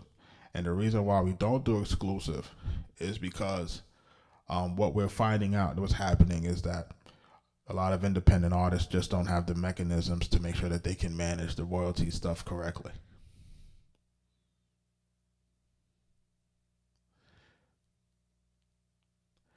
So on our website, you can see what the session costs, Samus. But yeah, that's what the limited licensing is for. You know what I'm saying? But remember what's happening with that limited licensing, man. What that limited licensing is definitely going to help you to do is you're not dealing with, you're not dealing with the typical transaction where it's like, okay, you got the license and that's it. You know what I'm saying? Like that's not how we work. That's why it's so limited, and that's why, because we want to make sure that we know exactly who's buying what, and we want to know, who's recording what, and then we want to make sure that it's a good representation, one, of our brand, and then 2, that we can help to move you forward. So that's really what that's about.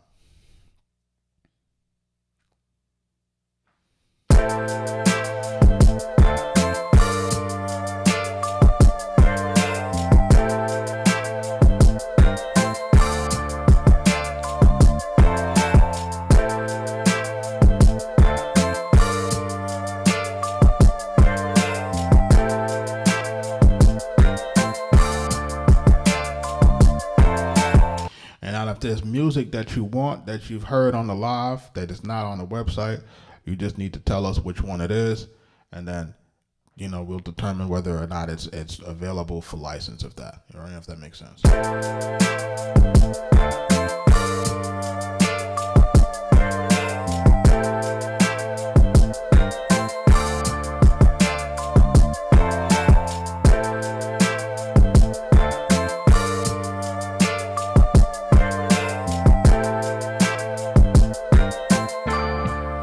This sample's kind of dope too. Sounds like something dealing with if you in love. Care for me. Man, if you in love, man, you know what I'm saying? Yo, shout out to the homie Sean Anthony Baker. Make sure you following him. Actor extraordinaire. You can see him on Apple TV Swagger. That's Coach Naeem Raheem, man. That's the homie, man. Y'all go check him out, Sean Anthony Baker.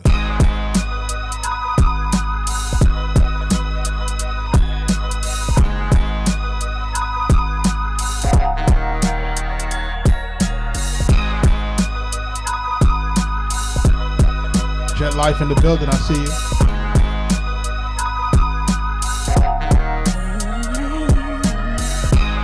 Yo, make sure y'all liking the live.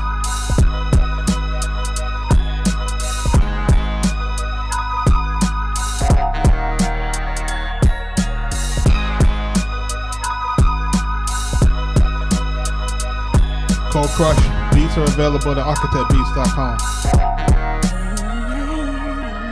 You can follow the link on the screen. Beats are available there. If you're trying to get any industry related books, they're here, and then we have some recommended reading on the site as well.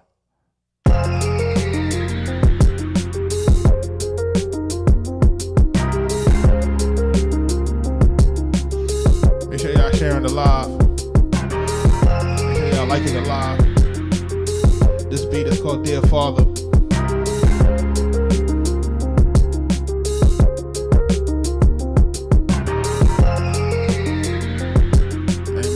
Let's go, man.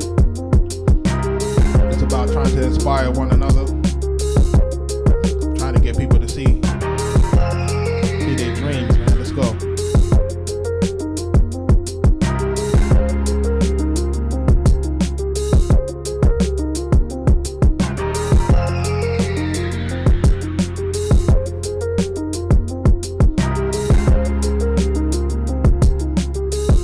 Sebastian, man, I appreciate you. We're here every night at 9 o'clock, man. Yeah, Max B coming home. I hope y'all ready for that. Max B coming home. I hope y'all ready for that.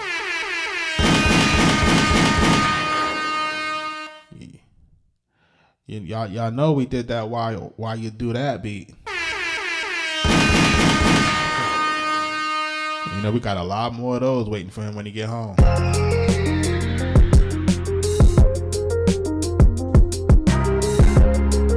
And now when I say 9 o'clock, like 9 o'clock is when I'd like to start.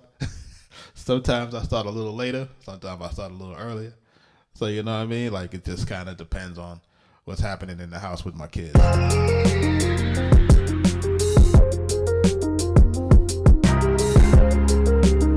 Time zone is Eastern Standard, man. 9 p.m. Eastern Standard Time, man. And then if you wind up missing the live, you can always re-watch the live on YouTube.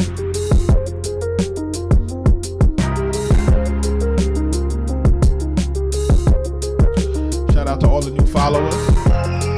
Listen, shout out to everybody that sent gifts. Listen, I want to tell everybody that I'm very appreciative of the gifts that you sent. We're appreciative of that.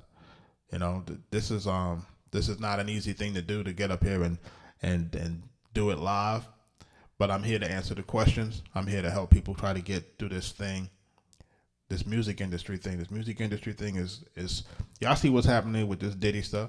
This music industry thing is not easy, man. It's not easy, man. And I remember when I was starting, shout out to, like I said, my man Sean Anthony Baker, when we were starting in this thing, starting in this entertainment business. We didn't know nobody. We didn't have any mentors. We didn't have nothing. And I know how hard it was to navigate that. We had to find the money to buy everything. We had to find the money to buy equipment. We had to find the money to go to the studio, find the money to do everything until you can get that break. You know what I'm saying? But the one thing that I wish that I had when I was coming up was a mentor. I wish that I had somebody that I could go and just ask questions. Like, yo, how do I do this? Yo, they just sent me this. What do I do with this production contract? Yo, why does it say this? Why I say that? Like, you know, everybody need to have those questions answered. You know what I mean?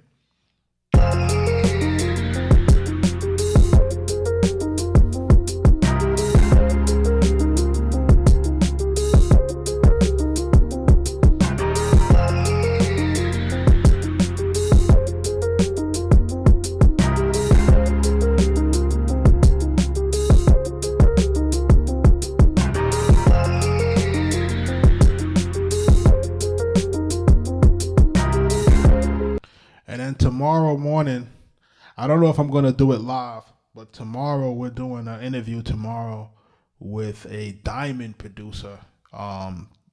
He did stuff for Jay-Z, Jadakiss, Mariah Carey, DMX, and others. So he will be on our podcast. That's the Arkatech Beatz Music Business Podcast tomorrow. I don't know if I'm going to pre-record it and then release it, or if we're going to do it live. So it just depends. I know he's outside of the country, so we might have to pre-record it just in case his connections drop, to make sure that the episode is clean. But for the most part, it'll drop tomorrow, probably tomorrow afternoon.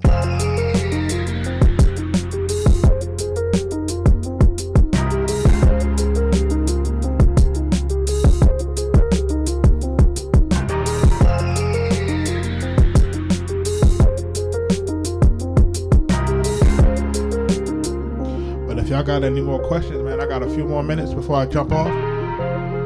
What's the name of this beat? The name of this beat is called Dear Father. Bobby G, man, ain't got no autographs, man. Ain't got no autographs, man. The name of this beat is called Crash City.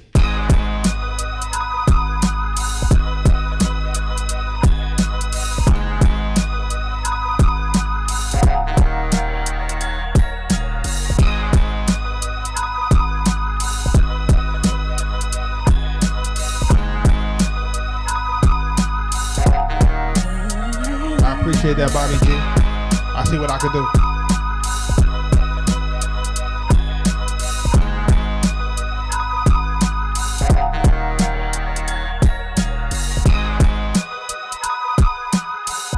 I would have never have thought to add an 808 to this because this is so much like a, like a Nas is like joint. You know what I mean? Like it's like kind of like that.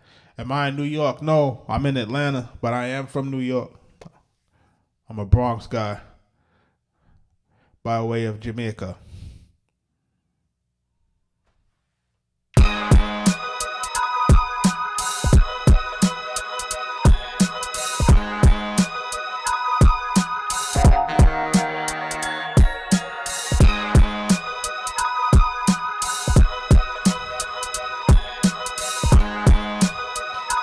And then when the 808 comes in, it changes it, right? Listen to it.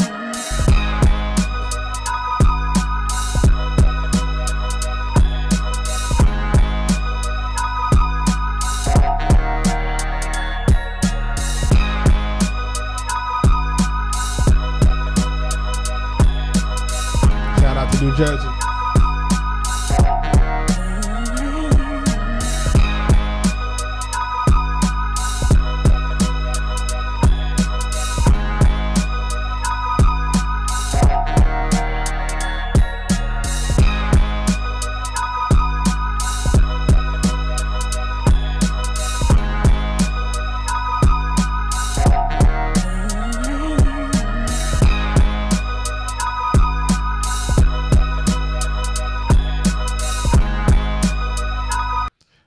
This is definitely a Nas vibe, but like that 808 kind of makes it a little bit different. It's kind of ill, So this last beat is called High Top Dreams, and we did all three of these beats tonight, man. And we cooked it up live, man. No BS. We just got into it and we did what we did. You know what I mean?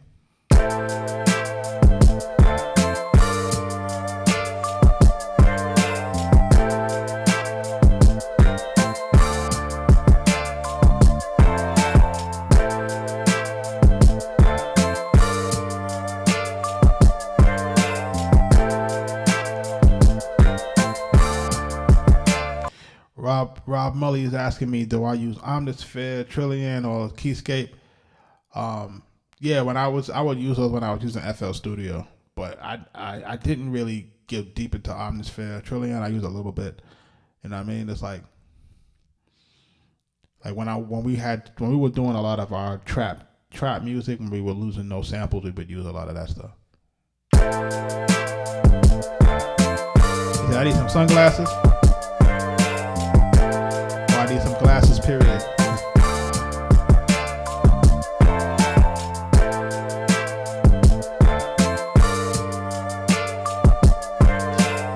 Bags filled, I appreciate you.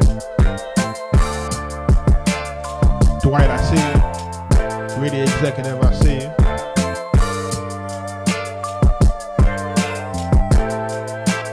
Yo, Indian, they be killing me when they be like, yo, you need some glasses. It's not that, man. I just need to make the screen bigger, man.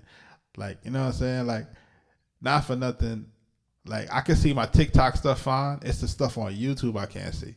Because I have one screen that got everything going on with my stream, and then I got the other screen that got everything going on with the with all of the comments. And remember, I'm streaming everywhere, so I see Facebook comments. There's Kick comments coming through. There's Twitch comments coming through. X comments coming through. Rumble. So I'm getting comments from everywhere. So I'm trying to see, trying to answer everybody, make sure that I'm not missing anything. So, some people are like sending this and, different gifts and stuff. So I'm trying to prioritize the people that are sending the gifts, you know what I'm saying? Because I appreciate that. Oh, thank you for the sunglasses. I appreciate you so much.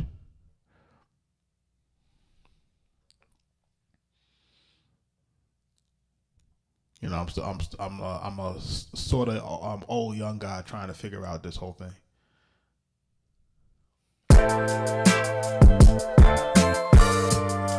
John Marble, she sent me some. They sent me some gifts.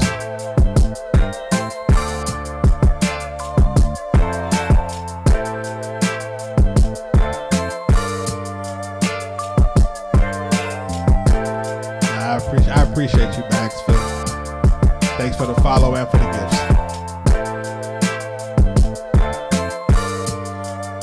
This beat is called High Top Dreams.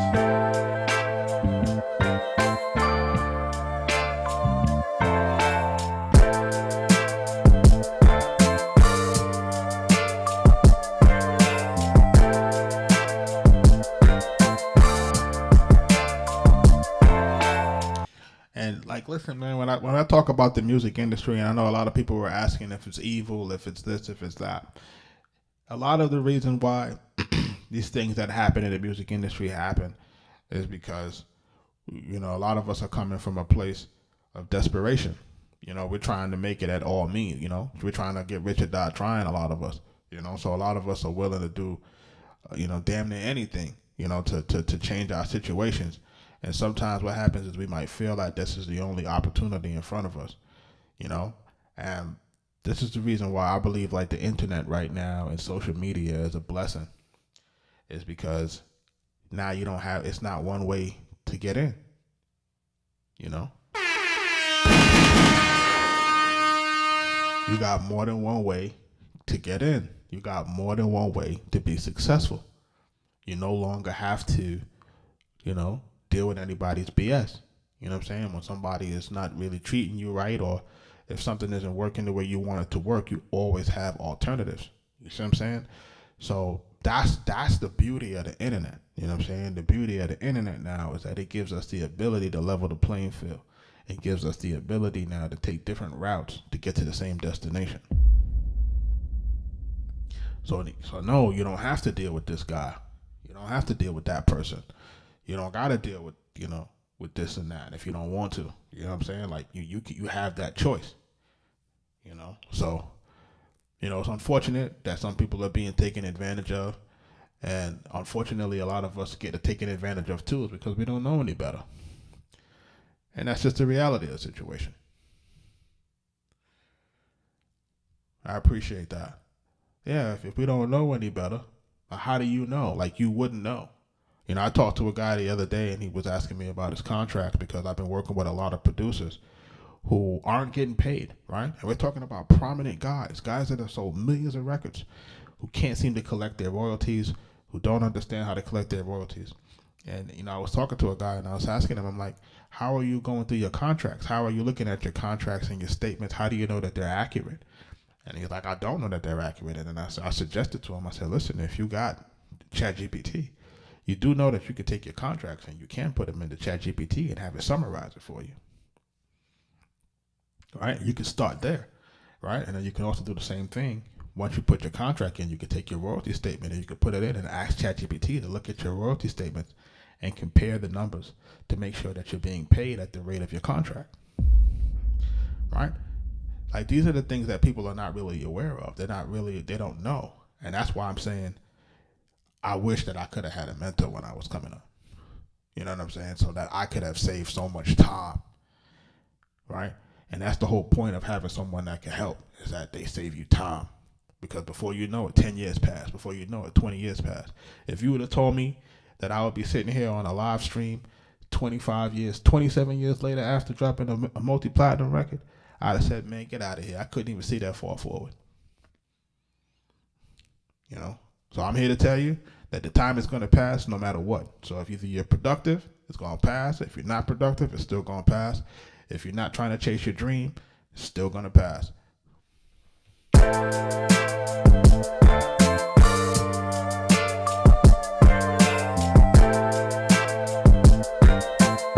Peace, underdog. Somebody's asking, what's the best advice to get your beats out there? You got to post them, man. You got to post them, man. Like, you got to post it. And that's the thing, too. It's like, excuse me, they'll have you believe that, you can't post your music that much. You can't do this. You can't do that. Listen, man. Social media is free right now. I don't know how long it's going to stay free. What you want to do is you want to post your music as much as possible. You know what I'm saying? And you want to post your music in different settings. Sometimes you might be in the studio. Sometimes you might be in the car. Sometimes you might be walking the dog. You're trying to post, and you're trying to post as much as often as possible. And the reason why you're doing that is because you're trying to give the system enough data for you to know who your target audience is.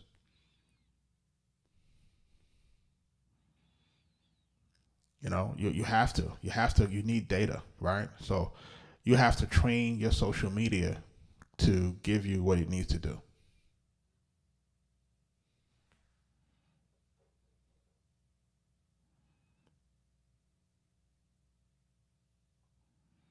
It's weird.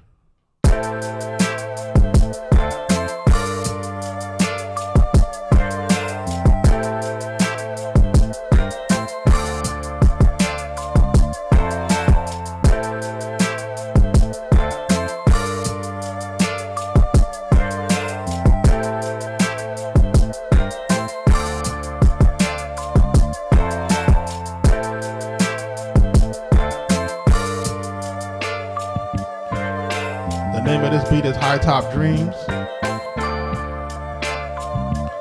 We're going to go through the 3 beats again. If people have any more questions, just got out of high school, don't know what to do.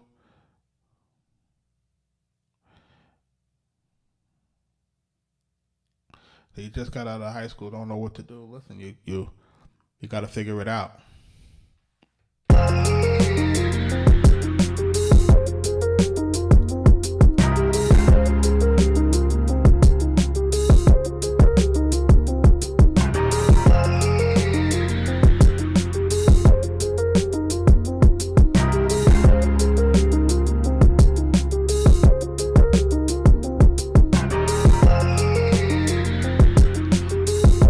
A lot of people say that Styles P type beat. Styles P, Jadakiss. Shout out to Styles P, man. I think he's working on his album right now, so you know, I'm gonna have to shoot it over to him.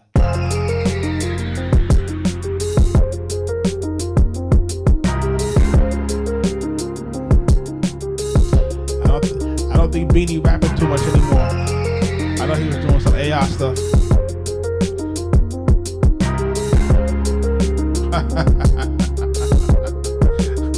Listen.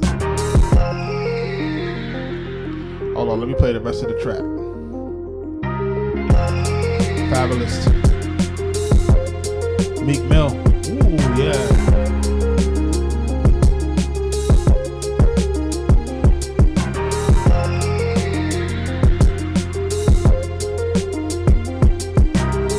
Pluto, I see you.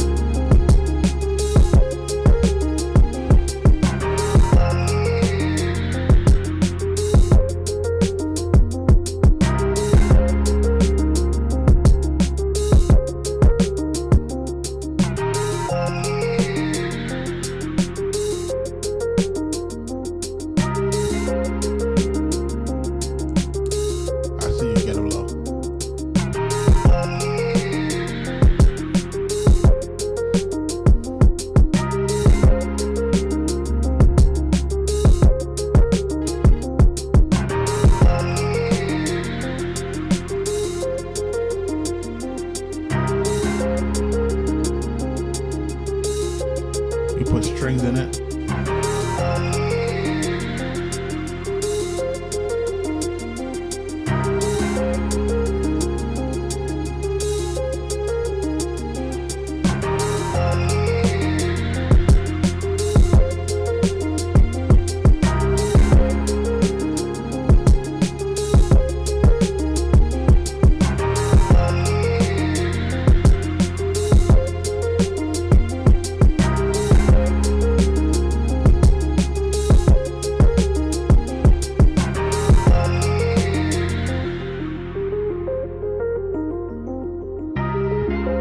Who remembers that chocolate rain?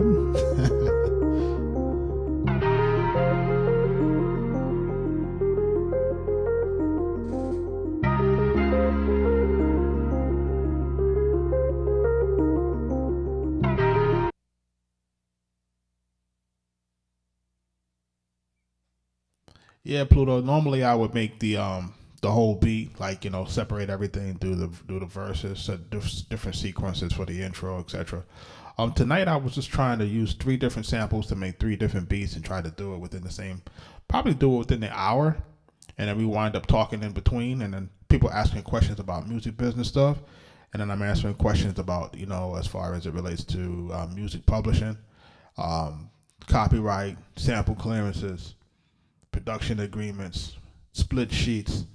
Like, you know, anybody want to answer? Anybody want any questions with that? I got the answers. Let's go. The next beat we're gonna play is Crash City, and I'm gonna play one more beat before I start to tie it up.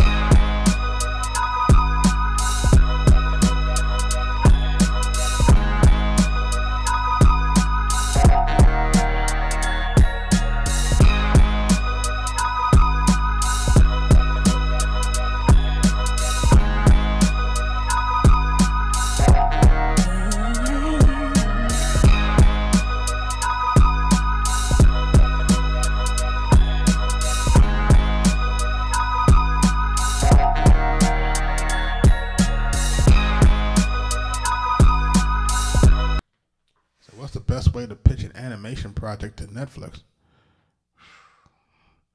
So listen, I got a guy right now who's in the middle of, doing a project. Not an animation, but he's, working on a secondary film. Shout out to my guy, he knows who he is. And the best thing that I've seen to work is for you to put out a snippet or a sample of what your animation might look like, right? So what they would call that basically a small pilot. So let's say, for example, the episode is 30 minutes, but maybe you might do a condensed, maybe a 10-minute pilot, 5-minute pilot, and then you would probably put that out there to see if we can get some traction from socials. And then once you kind of have the data, of course, you would create your pitch deck. And hopefully, if you have enough traction along with your pitch deck and everything else in terms of your show Bible or whatever, you might be able to take that and run that into a streaming service. But I have another guy who did a short. He has a short film that he put out on Twitter that was a 3-minute short film. It was starring my homie Sean Anthony Baker. Shout out to him. And it did 1 million views on Twitter, right? And that short, because it did 1 million views on Twitter, he was able to leverage that into his first Hollywood directorial debut that they just wrapped on with Julia Stiles and some other big names from SNL. So you got to put it out there. This is the power of social media. You got to put it out there. The things that you put out, and you need the data. Yeah. You could check out the film. The film is called Open Door. It's called Open Door. Open Door movie. It's a short film, and it's on YouTube. You can check that out. But it's kind of trippy. It's a trippy short film that you can check out. Shout out to the homie Kevin Cate. He's the director on that. Shout out to the other homie Sean Anthony Baker. That's my guy. He's the lead actor in that. It's by a company called Clinging Vine Films, and he did exactly that. He put a short out, and if you go to Deadline, you'll see he got the new movie that they just wrapped.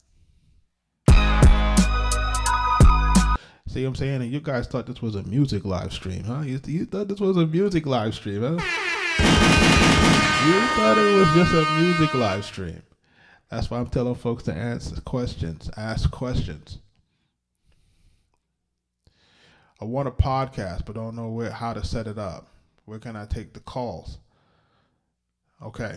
It's a technical question, but it's not a technical question. You can go onto a platform. It's called Streamlabs. The link won't be in this video because it's TikTok, but if you go on into the YouTube videos, there's a link in there that you can basically download that stuff. And they have a program that's called Talk Studio that will allow people to not necessarily, I think, allow people to call in on that platform. But you can also probably use Riverside as well.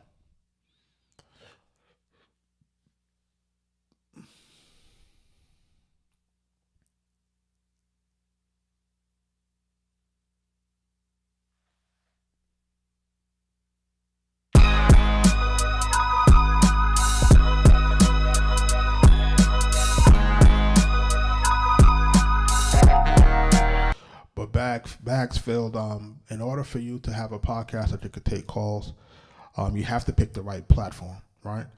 So what we use for our podcast, like I said, we use Streamlabs, Talk Studio for that. It used to be called the Melon app, but it's not necessarily for call-ins. It's basically for virtual.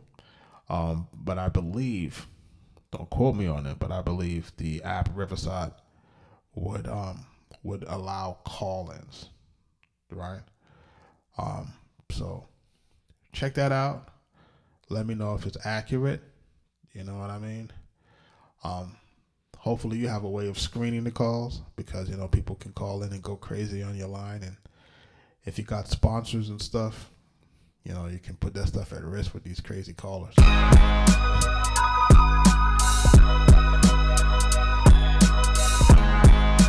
This beat is called Crash City.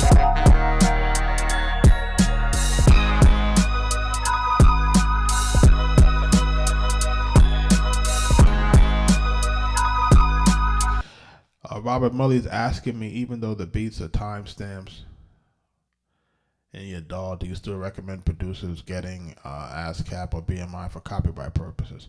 Okay, ASCAP and BMI do not copyright your music. I repeat, ASCAP and BMI are not what you use to copyright your music. Your music will never be copyrighted through ASCAP or BMI. ASCAP and BMI are what we call performing rights organizations. Performing rights organizations are the organizations that are responsible for collecting the fees and providing the licensing for public performance of your music, right? So public performance of your music would be, you know, TV, radio, etc., right? Streaming, etc. So they monitor that, and then they pay your royalties based off of that. If you want to quote unquote protect your music for copyright, the only way to do that is to register it through copyright.gov. That's the only way to do it, right? Rob, if you haven't already gotten these 3 books, I would suggest that you do that, just so that you can kind of get an idea of what does what, right? When we're talking about music publishing, you have to make sure that you're very versed in that, because that is the first level of income that you may earn as a producer. Right? If you release your own music, you'll probably receive publishing faster than you receive anything else. So you have to make sure that you know what's happening with that, and you have to be able to make sure that you're able to differentiate between, you know, what your publishing is and then your copyright. They're all tied together, but they're not the same.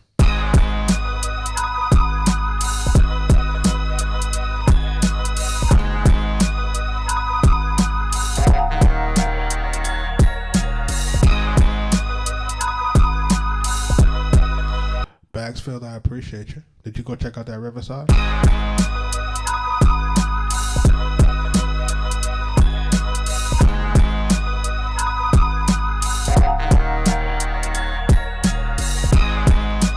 And just make sure that you're sharing the live, man. If anybody who's an artist, anybody who's a musician, anybody that's a producer, aspiring content creator, share it. You know, this is what we're here to do. We're here to come into the live, and we're here to try to each one teach one, you know what I mean? That's what we're trying to do here. We're trying to make sure that people are being empowered. Again, you know, I come from a situation where, again, I didn't have any help. I had to learn everything myself. I had to learn audio engineering myself, music production myself. I had to learn Photoshop myself, web development myself. Like, there was nobody to teach anybody nothing. I had to learn it all. Calvin, I appreciate that. We're also on Facebook too at Arkatech Beatz Online, so you can follow us there as well. I'm active on Facebook. Low key. People don't realize that Facebook is probably paying out maybe just as much as the other platforms in terms of monetization.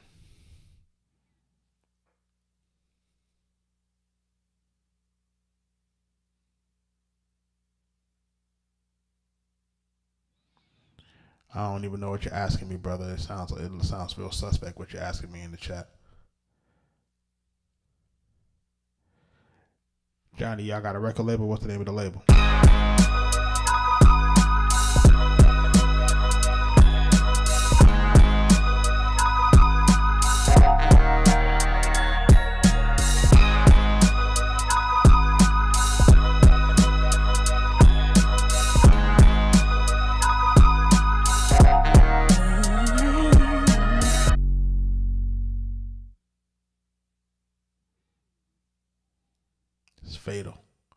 Fatal Production.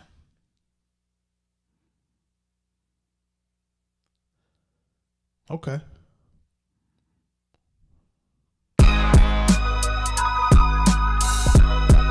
Which distributor are you guys using for your music?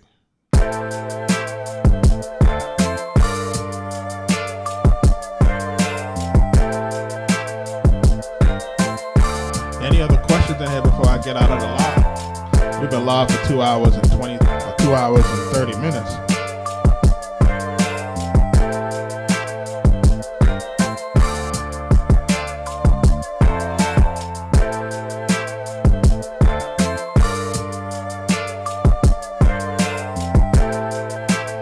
We're here every night at 9 o'clock.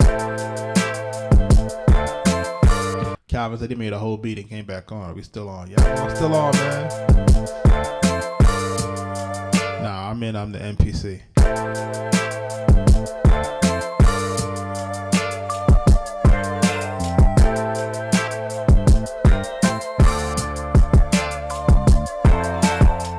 I'm going to open back up the portal for music reviews. We had kind of slowed it down because it was going crazy. It was way too many people sending way too much music. But I'm going to open it back up again. I don't know. You know, it's funny when I be looking at these comments sometimes. Folks be funny, man. Remember, you can distribute everything yourself, man. You could either go through DistroKid, TuneCore, or United Masters. I don't really recommend the first two like that. The last one might be a little bit better than the first two.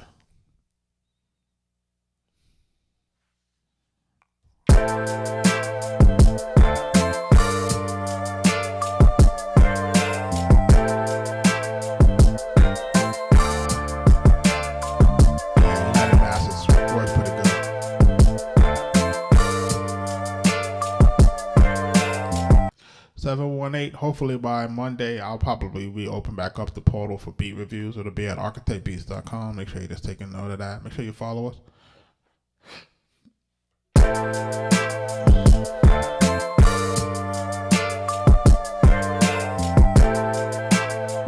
Kaz, I appreciate you, man. I appreciate the people that come on every night. You know, like I appreciate everybody that comes on every night. I appreciate everybody that shares the live, that sends the gifts, etc. You know, I appreciate all of that.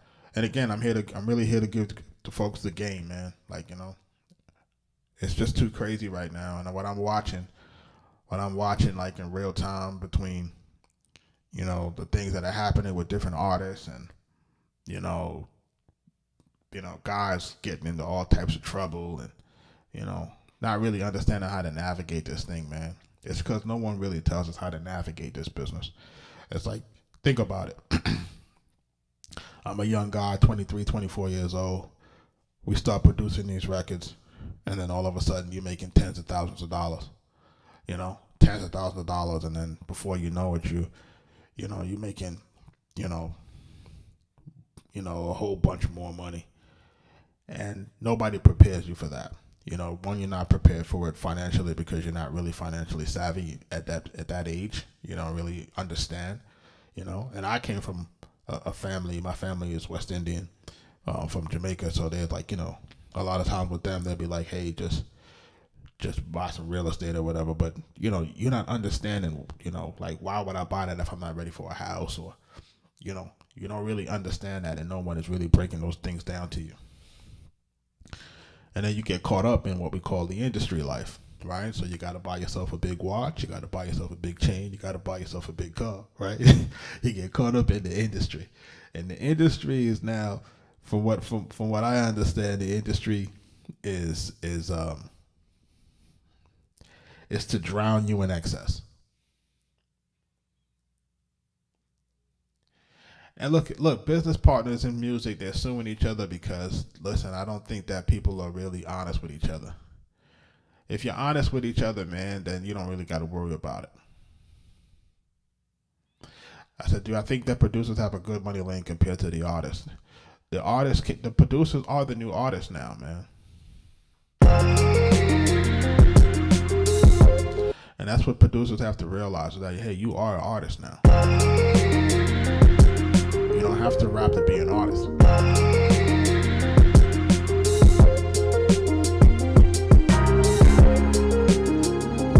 You have a voice, you know what I mean? You have a platform, you know what I'm saying? The situation here is that you have to find a way to let people know who you are, you know, not just your music. And I think that's really where we're trying to reestablish, because people know our music, but people don't know us. You know what I mean?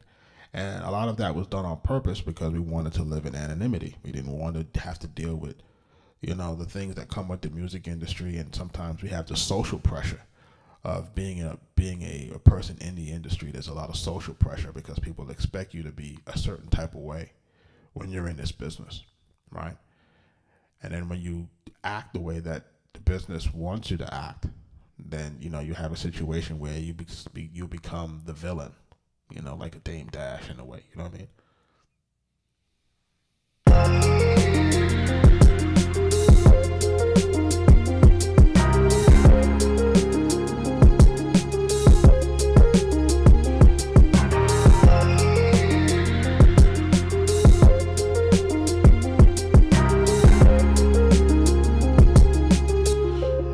Be able to rewatch the stream on YouTube until we get the beat back out there, because now I gotta take these beats, then I gotta shoot them over the mic. I shoot them over the mic. Mike shoots over whatever he's been working on. We listen to each other's stuff, we add stuff to it, we remove stuff, we add feedback, then we have to sequence the music, then we gotta mix it.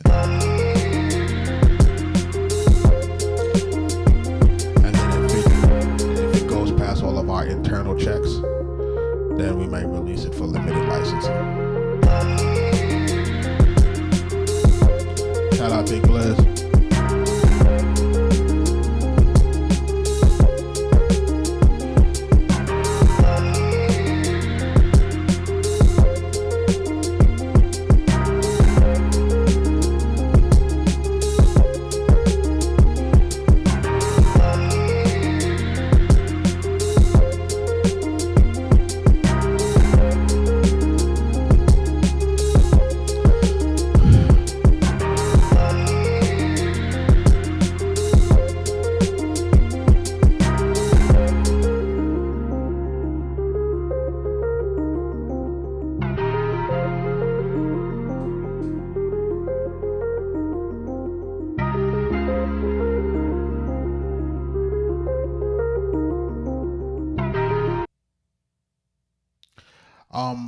Rob is saying people don't understand that producing and beat making are two different things. I think that's a narrative that guys try to make to kind of separate themselves from a certain beat making community. If you were to ask me, beat making and producing, I think they're kind of one and the same. The only difference that people might say, well, we're producing, is that, if you're able to produce a record, it's because you were given more control. And people might say, well, what do you mean by that? Meaning, if Drake calls you for a record tomorrow, how much of that record, if he calls you for a beat that you did, how much of that beat are you really how much of that record are you really producing for Drake? Right? Because Drake is the big name and the maybe in most cases the superior songwriter. So you won't have that much input in how that record goes, right? And a lot of times what I would suggest to producers who are just developing relationships with artists, especially for artists that are artists that are well along their way or doing big things, is to really be quiet because you're not really trying to rock the boat. You have to realize that until you have a decent relationship with this artist, it's like everything is very volatile. And what you need to do as a producer is you're trying to get your music to the finish line. And when I say get your music to the finish line, it's get your music to get released, because you can't earn any income if the record doesn't get released. So when folks talk about beat making versus producing, and I'm not a beat maker, I'm a producer, and I set up the studio session, or I hired this guy and I told him to play this and I played that. I get it. That's part of the whole process of orchestrating and beat making and producing. But a lot of it was used as what I would say like banter to kind of separate yourself from what was happening online. Because a lot of us legacy producers did not want to be associated with the producers that were doing music online. We wanted to separate ourselves. We wanted to say that what we were doing was superior to what these guys were doing online. And that's just not really the truth. You know what I'm saying? The truth is, if you make a banger, it's a banger, whether you did it, and you still got to use the same tools to make the banger. So, you know what I mean? I think that sometimes it's just, guys trying to, keep themselves relevant, ego wise, if that makes sense.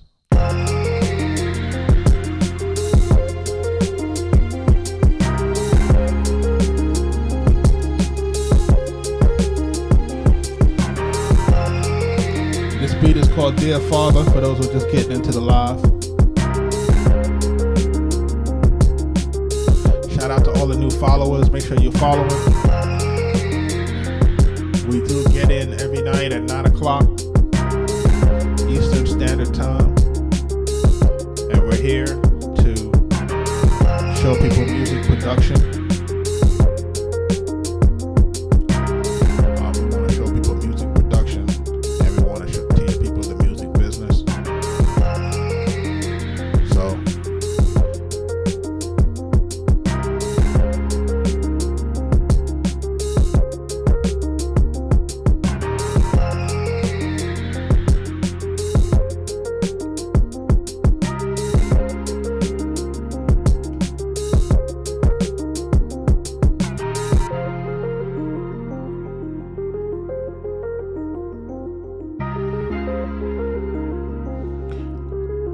I think my favorite one for tonight would be Crash City.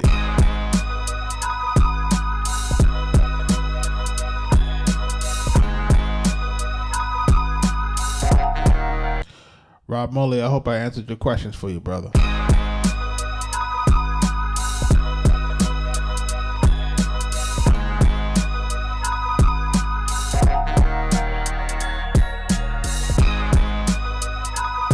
Shout out to the new followers.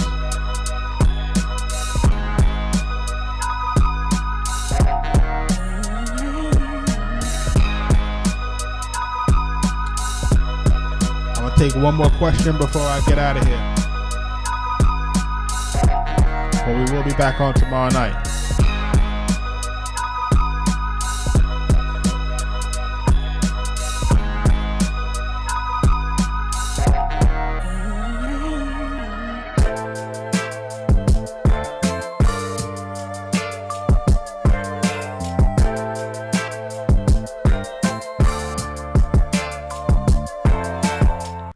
A little sway. I don't have any compression or any limitation. I don't know any limiters on this at all.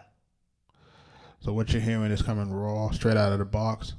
I'm just very big on making sure that you're choosing the right sounds, making sure that you're putting together the right type of kits, and that's really the main thing that I try to work on, is making sure that when you're starting, you have, if you notice what's happening here, it's like, excuse me, I have all of my kicks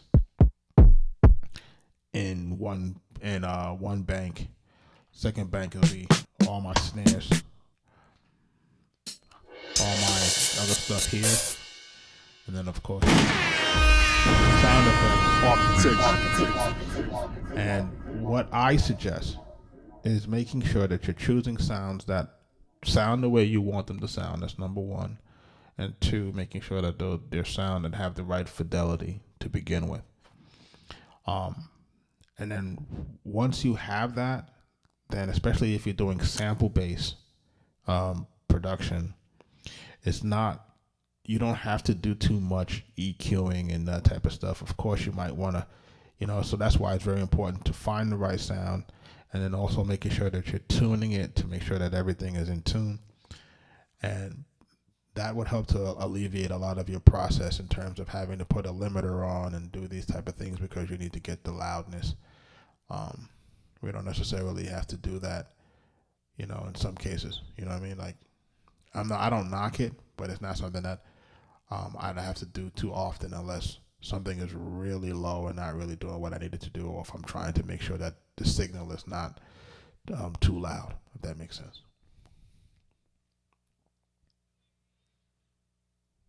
Any other questions before we get out of here, man? This has been a great live, man. We hit 25,000 likes in here, man. That's crazy.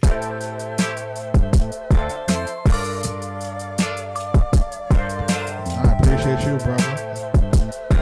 Make sure you hit that follow button, man. We'll be here again tomorrow at 9 o'clock Eastern Standard Time.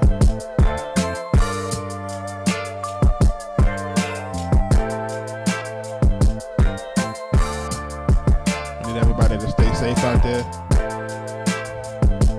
Shout out to Bags Phil, Get Him Blue, Jermaine Marble, Rob Mully. Shout out Born Ready, Indian and Nothing, Lil Sway, DJ Flamboyant, Pete Bellatoni.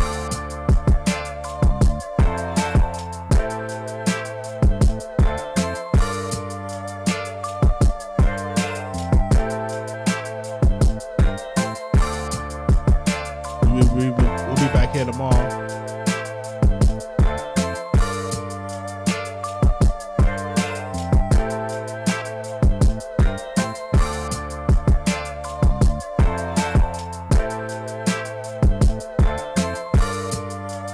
Appreciate that, Pete.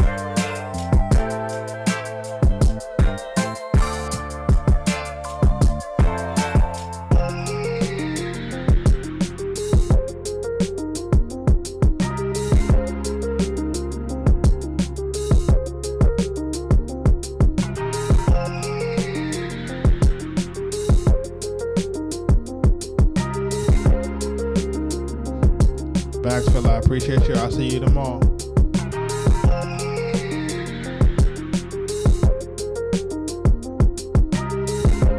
Peace, everybody.